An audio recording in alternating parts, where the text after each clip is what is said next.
ನೇರವಾಗಿ ನಾವು ಪ್ರವೇಶ ಮಾಡಲಿಕ್ಕಾಗಿ ಹೋಗೋಣ. 2 ಪೂರ್ವಕಾಲ ವೃತ್ತಾಂತ 32ನೇ ಅಧ್ಯಾಯದ 27ನೇ ವಾಕ್ಯದಿಂದ ನಾವು ಅದರ 30ನೇ ವಚನದವರೆಗೂ ಒಟ್ಟಾಗಿ ನಾವೆಲ್ಲರೂ ಸೇರಿ ನಾವು ಓದುವಂತರಾಗಿರೋಣ. 2 Chronicles chapter 32 verse 27 onwards. 2 ಪೂರ್ವಕಾಲ ವೃತ್ತಾಂತ 32ನೇ ಅಧ್ಯಾಯದ ಅವನು ಬೆಳ್ಳಿ, ಬಂಗಾರ, ರತ್ನ, ಪರಿಮಳ, ದ್ರವ್ಯ, ಗುರಾಣಿ ಮುಂತಾದ ಶ್ರೇಷ್ಠ ಆಯುಧಗಳು ಇವುಗಳನ್ನು ಇಡುವುದಕ್ಕೋಸ್ಕರ ಭಂಡಾರಗಳನ್ನು, ಧಾನ್ಯ, ದ್ರಾಕ್ಷರಸ, ಎಣ್ಣೆ ಇವುಗಳನ್ನು ಸಂಗ್ರಹಿಸುವುದಕ್ಕೋಸ್ಕರ ಉಗ್ರಾಣಗಳನ್ನು, ಆಯಾ ಜಾತಿಯ ಪಶುಗಳಿಗೋಸ್ಕರ ಕೊಟ್ಟಿಗೆಗಳನ್ನು, ಆಡು ಕುರಿಗಳಿಗೋಸ್ಕರ ಹಟ್ಟಿಗಳನ್ನು ಸಿದ್ಧ ಮಾಡಿಕೊಂಡನು. ಇದಲ್ಲದೆ ಪಟ್ಟಣಗಳನ್ನು ಕಟ್ಟಿಸಿ ದನ ಕುರಿಗಳ ದೊಡ್ಡ ಹಿಂಡನ್ನು ಸಂಪಾದಿಸಿಕೊಂಡನು. ದೇವರು ಅವನಿಗೆ ಕೊಟ್ಟ ಸಂಪತ್ತು ಅಪರಿಮಿತವಾದದ್ದು. ಮೇಳನ ಗಿಹೋನ್ ಎಂಬ ಬುಗ್ಗೆ ಕಟ್ಟಿಸಿ ಅದರ ನೀರು ನೆಟ್ಟಿಗೆ ದಾವೀದನ ನಗರದ ಪಡುವಣ ತಗ್ಗಿಗೆ ಹರಿಯುವಂತೆ ಮಾಡಿದನು. ಹಿಜ್ಕೀಯನೇ, ಅವನು ತನ್ನ ಎಲ್ಲ ಕಾರ್ಯಗಳಲ್ಲೂ ಸಾರ್ಥಕನಾದನು. ಕೈಗಳೆತ್ತಿ ಗಟ್ಟಿಯಾಗಿ ಹೇಳೋಣ, ಹಾಲೆಲೂಯ. ಪಕ್ಕದೆಲ್ಲರಿಗೆ ಕೈ ಕೊಟ್ಟು ಹೇಳ್ರಿ, ನೀವು ಅಪರಿಮಿತವಾಗಿ ಆಶೀರ್ವದಿಸಲ್ಪಟ್ಟವರು ಎಂಬುದಾಗಿ. 1-2-3 ಕೈ ಕೊಟ್ಟು ನೀವು ಅಪರಿಮಿತವಾಗಿ ಆಶೀರ್ವದಿಸಲ್ಪಟ್ಟವರು ಎಂದು ಅವರನ್ನು ಹರಿಸುತ್ತಾ ದೇವರ ಸಮ್ಮುಖದಲ್ಲಿ ಕುಳಿತುಕೊಳ್ಳಬೇಕಾಗಿ ನಾನು ಕರ್ತನ ನಾಮದಲ್ಲಿ ನಾನು ಅಪೇಕ್ಷಿಸುವವನಾಗಿರ್ತೇನೆ. ನುಡಿಯಲ್ಪಟ್ಟಂಥ ವಾಗ್ದಾನ ಅಪರಿಮಿತವಾದಂಥ ಆಶೀರ್ವಾದ ದೇವರು ತನ್ನ ಜನರುಗಳ ಮೇಲೆ ಸುರಿಸಲಿಕ್ಕಾಗಿ ಹೋಗುತ್ತಾನೆ ಎಂಬುದಾಗಿ ನಾನು ಕೂಗಿ ಹೇಳುತ್ತೇನೆ. ಕುಟುಂಬದ ಜೀವಿತ, ನಿಮ್ಮ ಆರ್ಥಿಕವಾದ ಜೀವಿತ, ನಿಮ್ಮ ಸೇವೆಯ ಜೀವಿತ, ನಿಮ್ಮ ಬಿಸ್ನೆಸ್ಸಿನ ಜೀವಿತ, ನಿಮ್ಮ ಎಲ್ಲ ವಿಷಯಗಳಲ್ಲೂ ಅಪರಿಮಿತವಾದಂಥ ಆಶೀರ್ವಾದಗಳನ್ನು ಕಾಣುವುದಕ್ಕೆ ದೇವರು ತಾನು ನಿಮಗೆ ಕೃಪೆಯನ್ನು ದಯಪಾಲಿಸ್ತಾನೆ. ಜುಲೈ 1ನೇ ತಾರೀಕು ನಾನು ಕೆಲವೊಂದು ಕಾರ್ಯಗಳನ್ನು ಈ ವಿಷಯದ ಕುರಿತಾಗಿ ನಾನು ಹೇಳಿದೆ. ಮತ್ತೊಂದು ಆವೃತ್ತಿ ಸಭೆಗೆ ನಾನು ಅದನ್ನು ನೆನಪಿಸಿ ಅದರಲ್ಲಿ ಯಾವ ರೀತಿಯಾಗಿ ನಮ್ಮ ಅಪರಿಮಿತವಾದಂಥ ಆಶೀರ್ವಾದಗಳನ್ನು ಹೊಂದಿಕೊಳ್ಳಲಿಕ್ಕೆ ಸಾಧ್ಯ ಎನ್ನುವುದನ್ನು ಕೆಲವೊಂದು ಭಾಗಗಳನ್ನು ನಾನು ಹೇಳಲಿಕ್ಕಾಗಿ ಇಷ್ಟಪಡುತ್ತೇನೆ. ಹಿಜ್ಕೀಯನ ಜೀವನದ ಚರಿತ್ರೆಯನ್ನು 2 ಭಾಗವಾಗಿ ನಾವು ವಿಂಗಡಿಸುವುದನ್ನು ನಾವು ಗಮನಿಸಲಿಕ್ಕೆ ಸಾಧ್ಯ. ಅವನು ಮರಣಕರವಾದ ರೋಗದಲ್ಲಿ ಬಿದ್ದು ಆತನು ಗುಣ ಹೊಂದಿದ ನಂತರವಾಗಿ ಮರಣಕರವಾದ ರೋಗದಲ್ಲಿ ಬೀಳುವುದಕ್ಕಿಂತ ಮುಂಚೆ ಆತನ ಜೀವಿತದ ಕುರಿತಾಗಿ 2 ಭಾಗಗಳಾಗಿ ನಾವು ಗಮನಿಸಲಿಕ್ಕೆ ಸಾಧ್ಯ. ಈ 2 ಭಾಗದಲ್ಲಿ ನಾವು ಗಮನಿಸಲಿಕ್ಕೆ ಸಾಧ್ಯವಾಗುವಂಥ ಕಾರ್ಯ, ಅವನ ರೋಗಕ್ಕೆ ಬೀಳುವುದಕ್ಕಿಂತ ಮುಂಚಿತವಾಗಿಯೂ ದೇವರು ಅವನ ಜೀವನದಲ್ಲಿ ಕೊಟ್ಟಂಥ ಆಶೀರ್ವಾದಗಳು ಅದು ಬಹಳವಾಗಿತ್ತು, ಅದು ಉತ್ತಮವಾಗಿತ್ತು, ಶ್ರೇಷ್ಠವಾಗಿತ್ತು. ಆದರೆ ರೋಗ ಸೌಖ್ಯವಾದ ಮೇಲೆ ತನ್ನ ಜೀವಿತದ 2ನೇ ಭಾಗ ದೇವರು ಮರಣಕರವಾದ ರೋಗದಲ್ಲಿ ಬಿದ್ದಾಗ ಪ್ರಾರ್ಥನೆಯ ಮೂಲಕ ದೇವರು ಅವನ ಆಯುಸ್ಸನ್ನು ಹೆಚ್ಚಾಗಿ ಅಭಿವೃದ್ಧಿ ಪಡಿಸಿದಾಗ ತನ್ನ ಜೀವಿತದ 2ನೇ ಭಾಗ ಆರಂಭಿಸಲ್ಪಡುತ್ತದೆ. 2ನೇ ಭಾಗದಲ್ಲಿ ದೇವರು ಅವನಿಗೆ ಕೊಡುತ್ತಿರುವಂಥ ಆಶೀರ್ವಾದ ಏನೊಂದು ಸಾಧಾರಣವಾಗಿರಲಿಲ್ಲ, ಅದು ಅಪರಿಮಿತವಾಗಿತ್ತು. ನಾನು ಹೇಳೋ ಪ್ರಕಾರವಾಗಿ ಹಿಜ್ಕೀಯನ ಜೀವನದ 2ನೇ ಅಧ್ಯಾಯ ಅದು ಸಾಧಾರಣವಾಗಿರಲಿಲ್ಲ, ಅದು ಅಪರಿಮಿತವಾಗಿತ್ತು. ಏನಕ್ಕೆ ಅವನ ಜೀವಿತದ 2ನೇ ಅಧ್ಯಾಯ 2ನೇ ಭಾಗ ಅಷ್ಟು ಶ್ರೇಷ್ಠಕರವಾಗಿತ್ತು ಎನ್ನುವುದನ್ನು ನಾವು ಅವನ ಜೀವನದ ಮೊದಲನೇ ಭಾಗವನ್ನು ಧ್ಯಾನಿಸದೆ 2ನೇ ಭಾಗ ಮಾತ್ರ ಧ್ಯಾನಿಸಿದ್ರೆ ಅದರ ಒಂದು ಸಂಪೂರ್ಣವಾದ ಮಾಹಿತಿ ನಮಗೆ ಗೊತ್ತಾಗೋದಿಲ್ಲ. ಇವತ್ತು ಅದರ ಕುರಿತಾಗಿ ನಿಮ್ಮ ಬಳಿಯಲ್ಲಿ ನಾನು ಸ್ಪಷ್ಟವಾಗಿ ಮಾತನಾಡಲಿಕ್ಕೆ ಇಷ್ಟಪಡ್ತೇನೆ. ಇವತ್ತು ನಾನು ಹೇಳ್ತೇನೆ, ಈ ವರ್ಷದ 2ನೇ ಅಧ್ಯಾಯ ಎನ್ನುವುದು ಈಗ ನಾವಿರುವ ಜುಲೈ ತಿಂಗಳಾಗಿರ್ತದೆ. ಜೂನ್ ತಿಂಗಳವರೆಗೂ 6 ತಿಂಗಳು ನಮ್ಮ ಜೀವಿತವನ್ನು ಮುಗೀತು. ಆದರೆ ಮುಂದಿನ 6 ತಿಂಗಳು ನಾನು ಹೇಳ್ತೇನೆ, 6 ತಿಂಗಳು ಹಿಂದೆ ಹೇಗಾದರೂ ಕಳೆದಿರಬಹುದು, ಮುಂದಿನ 6 ತಿಂಗಳು ನಿಮ್ಮ ಜೀವನದಲ್ಲಿ ಅಪರಿಮಿತವಾಗಿರುತ್ತದೆ. ನಾನು ಹೇಳ್ತೇನೆ, ಒಂದು ಅಧ್ಯಾಯ ನಿಮ್ಮನ್ನು ಕಳೆದು ಹೋಗಿರ್ಬೋದು. ಈ 6 ತಿಂಗಳು ಅನೇಕ ವಿಷಯಗಳಲ್ಲಿ ನೀವು ಭಾರಪಟ್ಟಿರ್ಬೋದು, ಪ್ರಯಾಸ ಪಟ್ಟಿರ್ಬೋದು, ನಿಂದೆಗಳನ್ನು ಅನುಭವಿಸಿರ್ಬೋದು, ಕಣ್ಣೀರನ್ನು ಅನುಭವಿಸಿರ್ಬೋದು, ಅಸಾಧ್ಯತೆಗಳನ್ನು ಅನುಭವಿಸಿರ್ಬೋದು, ಕುಟುಂಬದ ಕಲಹಗಳನ್ನು, ಹೃದಯದ ವೇದನೆಗಳನ್ನು, ಯಾಕಪ್ಪ ನನ್ನ ಜೀವಿತ ಈ ರೀತಿ ಹೋಗುತ್ತಾ ಇದೆ ಎಂದು ನಾನಾ ಪ್ರಶ್ನೆಗಳೊಟ್ಟಿಗೆ ಇವತ್ತು ದೇವರ ಸಮ್ಮುಖದಲ್ಲಿ ನೀವು ಕುಳಿತುಕೊಂಡಿರ್ಬೋದು. ಇವತ್ತು ನಿಮಗೊಂದು ಹೊಸ ಸುದ್ದಿ ಇದೆ. ಹಳೆಯ ಅಧ್ಯಾಯ ಮುಗೀತು. ದೇವರು ಒಂದು ಹೊಸ ಅಧ್ಯಾಯವನ್ನು ದೇವರು ನಿಮ್ಮ ಮುಂಭಾಗದಲ್ಲಿ ಜುಲೈ ತಿಂಗಳಲ್ಲಿ ದೇವರು ತೆರೆದು ಬಿಟ್ಟಿದ್ದಾನೆ. ಈ ಮುಂದಿನ 6 ತಿಂಗಳು ನಿಮ್ಮ ಜೀವನದಲ್ಲಿ ಎಲ್ಲ ಮಂಡಲಗಳಲ್ಲೂ ನಂಬೋರು ಮಾತ್ರ ಗಟ್ಟಿಯಾಗಿ ಆಮೇನ್ ಹೇಳ್ರಿ. ನಿಮ್ಮ ಜೀವಿತದ ಮುಂದಿನ 6 ತಿಂಗಳು ಸಾಧಾರಣವಾಗಿರೋದಿಲ್ಲ. ಅಪರಿಮಿತವಾದ ಆಶೀರ್ವಾದಗಳೊಟ್ಟಿಗೆ ದೇವರು ನಿಮ್ಮನ್ನು ತುಂಬಿಸಲಿಕ್ಕೆ ಸಾಧ್ಯ. ಯಾರಾದರೂ ಹೇಳಲಿಕ್ಕೆ ಸಾಧ್ಯನಾ? ಎಸ್ ಪಾಸ್ಟರ್, ಹಿಸ್ಕೀಯನನ್ನ ದೇವರು ಆತನು ಅಪರಿಮಿತವಾದ ಸಂಪತ್ತನ್ನು ಕೊಟ್ಟು ಆಶೀರ್ವಾದ ಮಾಡಿದ್ರೆ, ನನ್ನನ್ನು ಈ 6 ತಿಂಗಳು ಅಪರಿಮಿತವಾದ ಸಂಪತ್ತನ್ನು ಕೊಟ್ಟು ದೇವರು ನನ್ನನ್ನು ಆಶೀರ್ವಾದ ಮಾಡಲಿಕ್ಕೆ ಸಾಧ್ಯ. ನನ್ನ ಪ್ರಾರ್ಥನೆಗಳಿಗೆ ದೇವರು ಉತ್ತರ ಕೊಡಲಿಕ್ಕೆ ಸಾಧ್ಯ. ನನ್ನ ಕಣ್ಣೀರನ್ನು ದೇವರು ಒರೆಸಲಿಕ್ಕೆ ಸಾಧ್ಯ. ನನ್ನ ಜೀವನದಲ್ಲಿ ಅಸಾಧ್ಯತೆಗಳನ್ನು ದೇವರು ಸಾಧ್ಯ ಮಾಡಲಿಕ್ಕೆ ಸಾಧ್ಯ. ನನ್ನ ಎಲ್ಲ ದುಃಖಗಳನ್ನು ಸಂತೋಷವಾಗಿ ಮಾರ್ಪಡಿಸಲಿಕ್ಕೆ ಸಾಧ್ಯ. ನಿನ್ನ ಜೀವನ ಬದಲಾಗೋದಿಲ್ಲ ಎಂದು ನಾನಾ ಜನರು ವಿಧಿ ಬರೆದಿರ್ಬೋದು, ಆದರೆ ಯಾರಾದರೂ ನನ್ನ ಸಂಗಡ ನಂಬಿಕೆಯೊಟ್ಟಿಗೆ ಕೂಗಿ ಹೇಳೋದಕ್ಕೆ ಸಾಧ್ಯನಾ? ಈ 2025 ಮುಗಿಯೋದ್ರೊಳಗೆ ನಾನು ನನ್ನ ಕುಟುಂಬ ಒಂದು ಸಾಕ್ಷಿಯಾಗಿ ಎದ್ದು ನಿಲ್ತೇವೆ. ಯಾವ ಸಾಕ್ಷಿಯೊಟ್ಟಿಗೆ ಎದ್ದು ನಿಲ್ಲುತ್ತೇವೆ ಗೊತ್ತ? ನನ್ನನ್ನು, ನನ್ನ ಕುಟುಂಬವನ್ನ, ನನಗೊಳ್ಳಂತ ಸರ್ವವನ್ನ ದೇವರು ಅಪರಿಮಿತವಾಗಿ ದೇವರು ಆಶೀರ್ವಾದ ಮಾಡಿದನು ಎನ್ನುವ ಸಾಕ್ಷಿಯೊಟ್ಟಿಗೆ ನಾನು, ನನ್ನ ಕುಟುಂಬ ಎದ್ದು ನಿಂತು ಸಾಕ್ಷೀಕರಿಸುತ್ತೇವೆ ಎಂದು ಹೇಳುವವರು ಮಾತ್ರ ಗಟ್ಟಿಯಾಗಿ ಆಮೇನ್ ಹೇಳ್ರಿ. ನಾನು ಹೇಳ್ತೇನೆ, ನಂಬಿಕೆ ಇಲ್ಲದವರು ಬೇಕಾಗಿಲ್ಲ, ಸಂಶಯ ಪಡುವವರು ಬೇಕಾಗಿಲ್ಲ, ಜೋಬಲ್ಲಿ ಎಷ್ಟು ಹಣ ಇದೆ ಅಂತ ತಾಳೆ ಮಾಡಿ ನಂಬಿಕೆ ಇಡೋರು ಬೇಕಾಗಿಲ್ಲ. ಹಿಸ್ಕೀಯನನ್ನ ದೇವರು ಆಶೀರ್ವಾದ ಮಾಡಿದ್ರೆ ನನ್ನ ಪರಿಸ್ಥಿತಿ ಎಂಥದೇ ಆಗಿರಲಿ, ನನ್ನ ಜೀವನದಲ್ಲಿ 6ನೇ ತಿಂಗಳು ದಾಟಿ 7ನೇ ತಿಂಗಳು ಹೊಸ ಅಧ್ಯಾಯವನ್ನು ದೇವರು ತೆರೆದು ನಿಲ್ಲಿಸಿರುವುದಾದ್ರೆ, ನನ್ನ ಜೀವಿತದಲ್ಲೂ ಅಪರಿಮಿತವಾದ ಕೃಪೆಯನ್ನು ಸುರಿಸೋದಿಕ್ಕೆ, ಅಪರಿಮಿತವಾದ ಬಿಡುಗಡೆಯನ್ನು ಸುರಿಸೋದಿಕ್ಕೆ, ಅಪರಿಮಿತವಾದ ಆಶೀರ್ವಾದವನ್ನು ಸುರಿಸೋದಿಕ್ಕೆ, ಅಪರಿಮಿತವಾದ ವಿಶಾಲತೆಯನ್ನು ಸುರಿಸೋದಿಕ್ಕೆ ನನ್ನ ದೇವರು ಶಕ್ತನು ಎಂದು ನಂಬುವ ದೇವರ ಮಕ್ಕಳು ಮಾತ್ರ ಸೈತಾನನ ಕಿವಿ ಕಿವುಡಾಗತಕ್ಕಂತೆ ಗಟ್ಟಿಯಾಗಿ ಮಂದಿರದಲ್ಲಿ ಒಂದು ಹಲ್ಲೇಲೂಯ ಹೇಳ್ರಿ. ನಾನು ಹೇಳ್ತೇನೆ, ಈ ವಿಕ್ಟರಿ ಇಂಟರ್ನ್ಯಾಷನಲ್ ಸಭೆ ಮುಂದಿನ 6 ತಿಂಗಳು ಅಪರಿಮಿತವಾಗಿ ಬೆಳಿಲಿಕ್ಕಾಗಿ ಹೋಗುತ್ತೆ. ಮುಂದಿನ 6 ತಿಂಗಳು ವಿಕ್ಟರಿ ಇಂಟರ್ನ್ಯಾಷನಲ್ ಏಜ್ ಸಭೆಯಲ್ಲಿ ಅಪರಿಮಿತವಾದ ಸಂಪತ್ತು ಹರಿದು ಬರಲಿಕ್ಕಾಗಿ ಹೋಗುತ್ತೆ. ಮುಂದಿನ 6 ತಿಂಗಳು ವಿಕ್ಟರಿ ಇಂಟರ್ನ್ಯಾಷನಲ್ ಏಜ್ ಸಭೆಯ ಪ್ರಾಂತ್ಯವನ್ನ ದೇವರು ವಿಸ್ತರಿಸುತ್ತಾನೆ. ನಾನು ಇನ್ನೊಂದು ಮಾತು ಕೂಗಿ ಹೇಳ್ತೇನೆ, ಸಭೆ ಯಾವ ರೀತಿ ಆಶೀರ್ವದಿಸಲ್ಪಡುತ್ತೋ, ವಿಕ್ಟರಿ ಇಂಟರ್ನ್ಯಾಷನಲ್ ಏಜ್ ಸಭೆಯ ಸದಸ್ಯರು ಅವರು ಕೆಳಗಡೆ ಹೋಗೋದಿಲ್ಲ. ನಾನು ಹೇಳ್ತೇನೆ, ಕೆಳಗಡೆ ಹೋಗೋದಿಲ್ಲ. ನೀನು ನಿನ್ನ ಕುಟುಂಬ ಕೊರತೆ ಪಡೋದಿಲ್ಲ. ನೀನು ನಿನ್ನ ಕುಟುಂಬ ತಲೆ ತಗ್ಗೋದಿಲ್ಲ. ನೀನು ನಿನ್ನ ಕುಟುಂಬ ಅವಮಾನಕ್ಕೆ ಒಳಗಾಗೋದಿಲ್ಲ. ನೀನು ನಿನ್ನ ಕುಟುಂಬ ಒಂದು ಕಾಲದಲ್ಲೂ ಲಜ್ಜೆಗೀಡಾಗೋದಕ್ಕೆ ನನ್ನ ದೇವರು ಅನುಮತಿ ಕೊಡುವುದೇ ಇಲ್ಲ. ನಾನು ಹೇಳ್ತೇನೆ, ಅಪರಿಮಿತವಾದ ಸಂಪತ್ತುಗಳನ್ನು, ಅಪರಿಮಿತವಾದ ಆಶೀರ್ವಾದವನ್ನು, ಅಪರಿಮಿತವಾದ ಕೃಪೆಯನ್ನ, ಅಪರಿಮಿತವಾದ ಆತ್ಮಗಳನ್ನ, ಅಪರಿಮಿತವಾದ ಅಭಿಷೇಕವನ್ನ, ಅಪರಿಮಿತವಾದ ಪರಿಶುದ್ಧಾತ್ಮನನ್ನ ಸ್ವಾಧೀನ ಮಾಡಿಕೊಳ್ಳುವುದಕ್ಕೆ ಕರ್ತನು ನನಗೆ ಕೃಪೆಯನ್ನು ದಯಪಾಲಿಸುತ್ತಾನೆ ಎಂದು ನಂಬುವವರು ಮಾತ್ರ ಸೈತಾನನು ಲಜ್ಜೆಗೀಡಾಗುವ ಹಾಗೆ ನಿಮ್ಮ ನಂಬಿಕೆಯನ್ನು ಪ್ರಕಟಿಸುತ್ತಾ ಯಾರಾದರೂ ಗಟ್ಟಿಯಾಗಿ ದೇವರಿಗೆ ಸ್ತೋತ್ರ ಹೇಳ್ರಿ. ಅಪರಿಮಿತವಾದ ಬೆಳವಣಿಗೆಯನ್ನು ನಾನು ಕಾಣುತ್ತೇನೆ, ಅಪರಿಮಿತವಾದ ಸಮೃದ್ಧಿಯನ್ನು ನಾನು ಕಾಣುತ್ತೇನೆ, ಅಪರಿಮಿತವಾದ ಉನ್ನತಿಯನ್ನು ನಾನು ಕಾಣುತ್ತೇನೆ. ಅದು ಯೇಸುವಿನ ನಾಮದಲ್ಲಿ.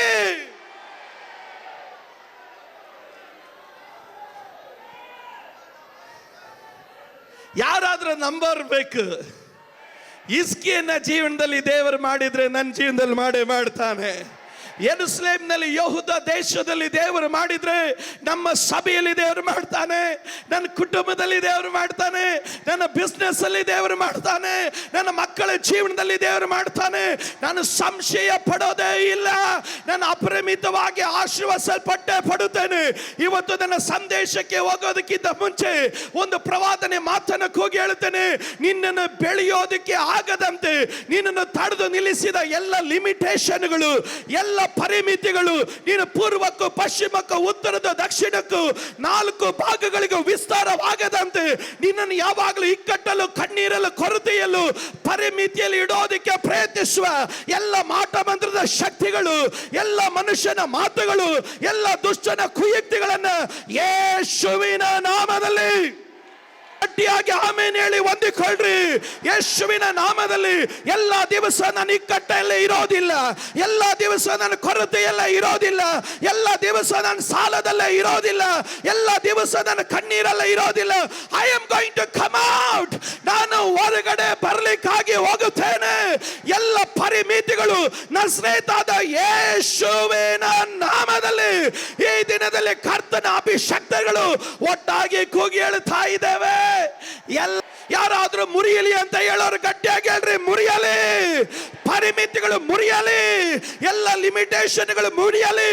ನನ್ನ ಅಭಿವೃದ್ಧಿ ಆಗದಂತೆ, ಬೆಳವಣಿಗೆ ಆಗದಂತೆ ತಡೆದು ನಿಲ್ಲಿಸುವ ಎಲ್ಲ ಪರಿಮಿತಿಗಳು ಯೇಸುವಿನ ನಾಮದಲ್ಲಿ ಮುರಿಯಲಿ.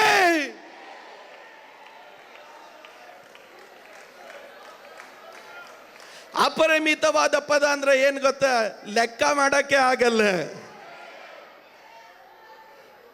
ಲೆಕ್ಕ ಮಾಡಕ್ಕಾಗಲ್ಲ, ಎಷ್ಟು ಅಂತ ಕೂಡಿಸಿಡಕ್ಕಾಗಲ್ಲ.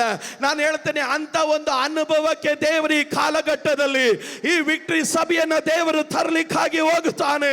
ಲೆಕ್ಕ ಮಾಡಲಿಕ್ಕೆ ಸಾಧ್ಯವಾಗದಿರುವ ರೀತಿಯಲ್ಲಿ ಅಪರಿಮಿತವಾದ ಕೃಪೆಯಿಂದ, ಅಪರಿಮಿತವಾದ ಪ್ರಸನ್ನತೆಯಿಂದ, ಅಪರಿಮಿತವಾದ ಸಂಪತ್ತಿಂದ ಕರ್ತನು ಸಭೆಯನ್ನ ಆಶೀರ್ವಾದ ಮಾಡಲಿಕ್ಕಾಗಿ ಹೋಗುತ್ತಾನೆ. ಅದು ನಂಬೋರು ಮಾತ್ರ ಕೈಗಳಂತೆ ಗಟ್ಟಿಯಾಗಿ ಆಮೇನ್ ಹೇಳಲಿ. ಎಸ್, ಇದು ನಮ್ಮ ಅಧ್ಯಾಯ, ಇದು ನಮಗಾಗಿ ದೇವರು ಕೊಟ್ಟ ದಿವಸಗಳು, ಇದು ನಮಗಾಗಿ ದೇವರು ಕೊಟ್ಟ ವರ್ಷ, ಇದು ನಿನಗಾಗಿ, ನಿನ್ನ ಕುಟುಂಬಕ್ಕಾಗಿ ದೇವರು ದಯಪಾಲಿಸಿದ ದಿನಗಳು. ನೀನು ಬೆಳೆದೇ ಬೆಳೆಯುತ್ತಿ, ನೀನು ಆಶೀರ್ವದಿಸಲ್ಪಟ್ಟೆ ಪಡುತ್ತಿ, ನೀನು ಹೆಚ್ಚಿಸಲ್ಪಟ್ಟೆ ಪಡುತ್ತಿ. ನಿನ್ನ ಪರಿಮಿತಿಯನ್ನು ಗೊಳಿಸೋದಕ್ಕೆ ಯಾರ ಕೈಯಲ್ಲಿ ಆಗೋದಿಲ್ಲ, ನಿನ್ನನ್ನು ಬೌಂಡ್ರಿ ಹಾಕೋದಕ್ಕೆ ಯಾರ ಕೈಯಲ್ಲಿ ಆಗೋದಿಲ್ಲ. ದೇವರು ನಿನ್ನನ್ನು ಅಪರಿಮಿತವಾದ ಆಶೀರ್ವಾದದೊಟ್ಟಿಗೆ ಈ ಜುಲೈ ತಿಂಗಳ ಮೊದಲುಗೊಂಡು ನಿನ್ನನ್ನು, ನಿನ್ನ ಕುಟುಂಬವನ್ನು ದೇವರು ಏರಳವಾಗಿ ಆಶೀರ್ವಾದ ಮಾಡಲಿಕ್ಕೆ ಹೋಗುವನು. ಎಲ್ಲ ಪ್ರಾರ್ಥನೆಯೊಟ್ಟಿಗೆ ದೇವರ ಸಮ್ಮುಖದಲ್ಲಾಗಿರ್ರಿ. ಒಂದು ದೊಡ್ಡ ಕಾರ್ಯ ದೇವರು ಇದರ ಮಧ್ಯದಲ್ಲಿ ಮಾಡಲಿಕ್ಕಾಗಿ ದೇವರು ಹೋಗ್ತಾನೆ. ಹಿಸ್ಕಿಯನು ಕೆಲವೊಂದು ಪದಗಳನ್ನು ನಿಧಾನವಾಗಿ ಹೇಳಿ ಅನಂತರವಾಗಿ ಪ್ರವಾದನೆ ಶಬ್ದದ ಕಡೆ ನಾನು ಹೋಗ್ತೇನೆ. ಹಿಸ್ಕಿಯನು ಎನ್ನುವಂಥ ಪದದ ಅರ್ಥ ಏನು?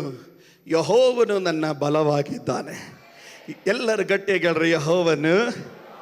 ಹೇಳ್ರಿ, ಎಲ್ಲರ ಗಟ್ಟಿಯಾಗಿ ಹೇಳ್ರಿ, ಯೆಹೋವನು ನನ್ನ ಬಲವಾಗಿದ್ದಾನೆ.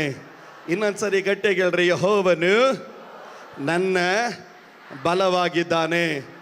ಹಣ ಅಲ್ಲ ನನ್ನ ಬಲ, ಮಕ್ಕಳಲ್ಲ ನನ್ನ ಬಲ, ಬೆಳ್ಳಿ ಬಂಗಾರ ಅಲ್ಲ ನನ್ನ ಬಲ, ಕೆಲಸ ಅಲ್ಲ ನನ್ನ ಬಲ, ಆದಾಯ ಸಂಬಳ ಅಲ್ಲ ನನ್ನ ಬಲ, ಬಿಸ್ನೆಸ್ ಅಲ್ಲ ನನ್ನ ಬಲ, ಬ್ಯಾಂಕಲ್ಲಿ ಎಷ್ಟು ಅಕೌಂಟಲ್ಲಿ ಬ್ಯಾಲೆನ್ಸ್ ಇದೆ ಅನ್ನೋದಲ್ಲ ನನ್ನ ಬಲ. ಯೆಹೋವನು ನನ್ನ ಬಲವಾಗಿದ್ದಾನೆ. ಯಾರಾದ್ರೂ ಗಟ್ಟಿಯಾಗಿ ಹೇಳ್ರಿ, ಯೆಹೋವನು.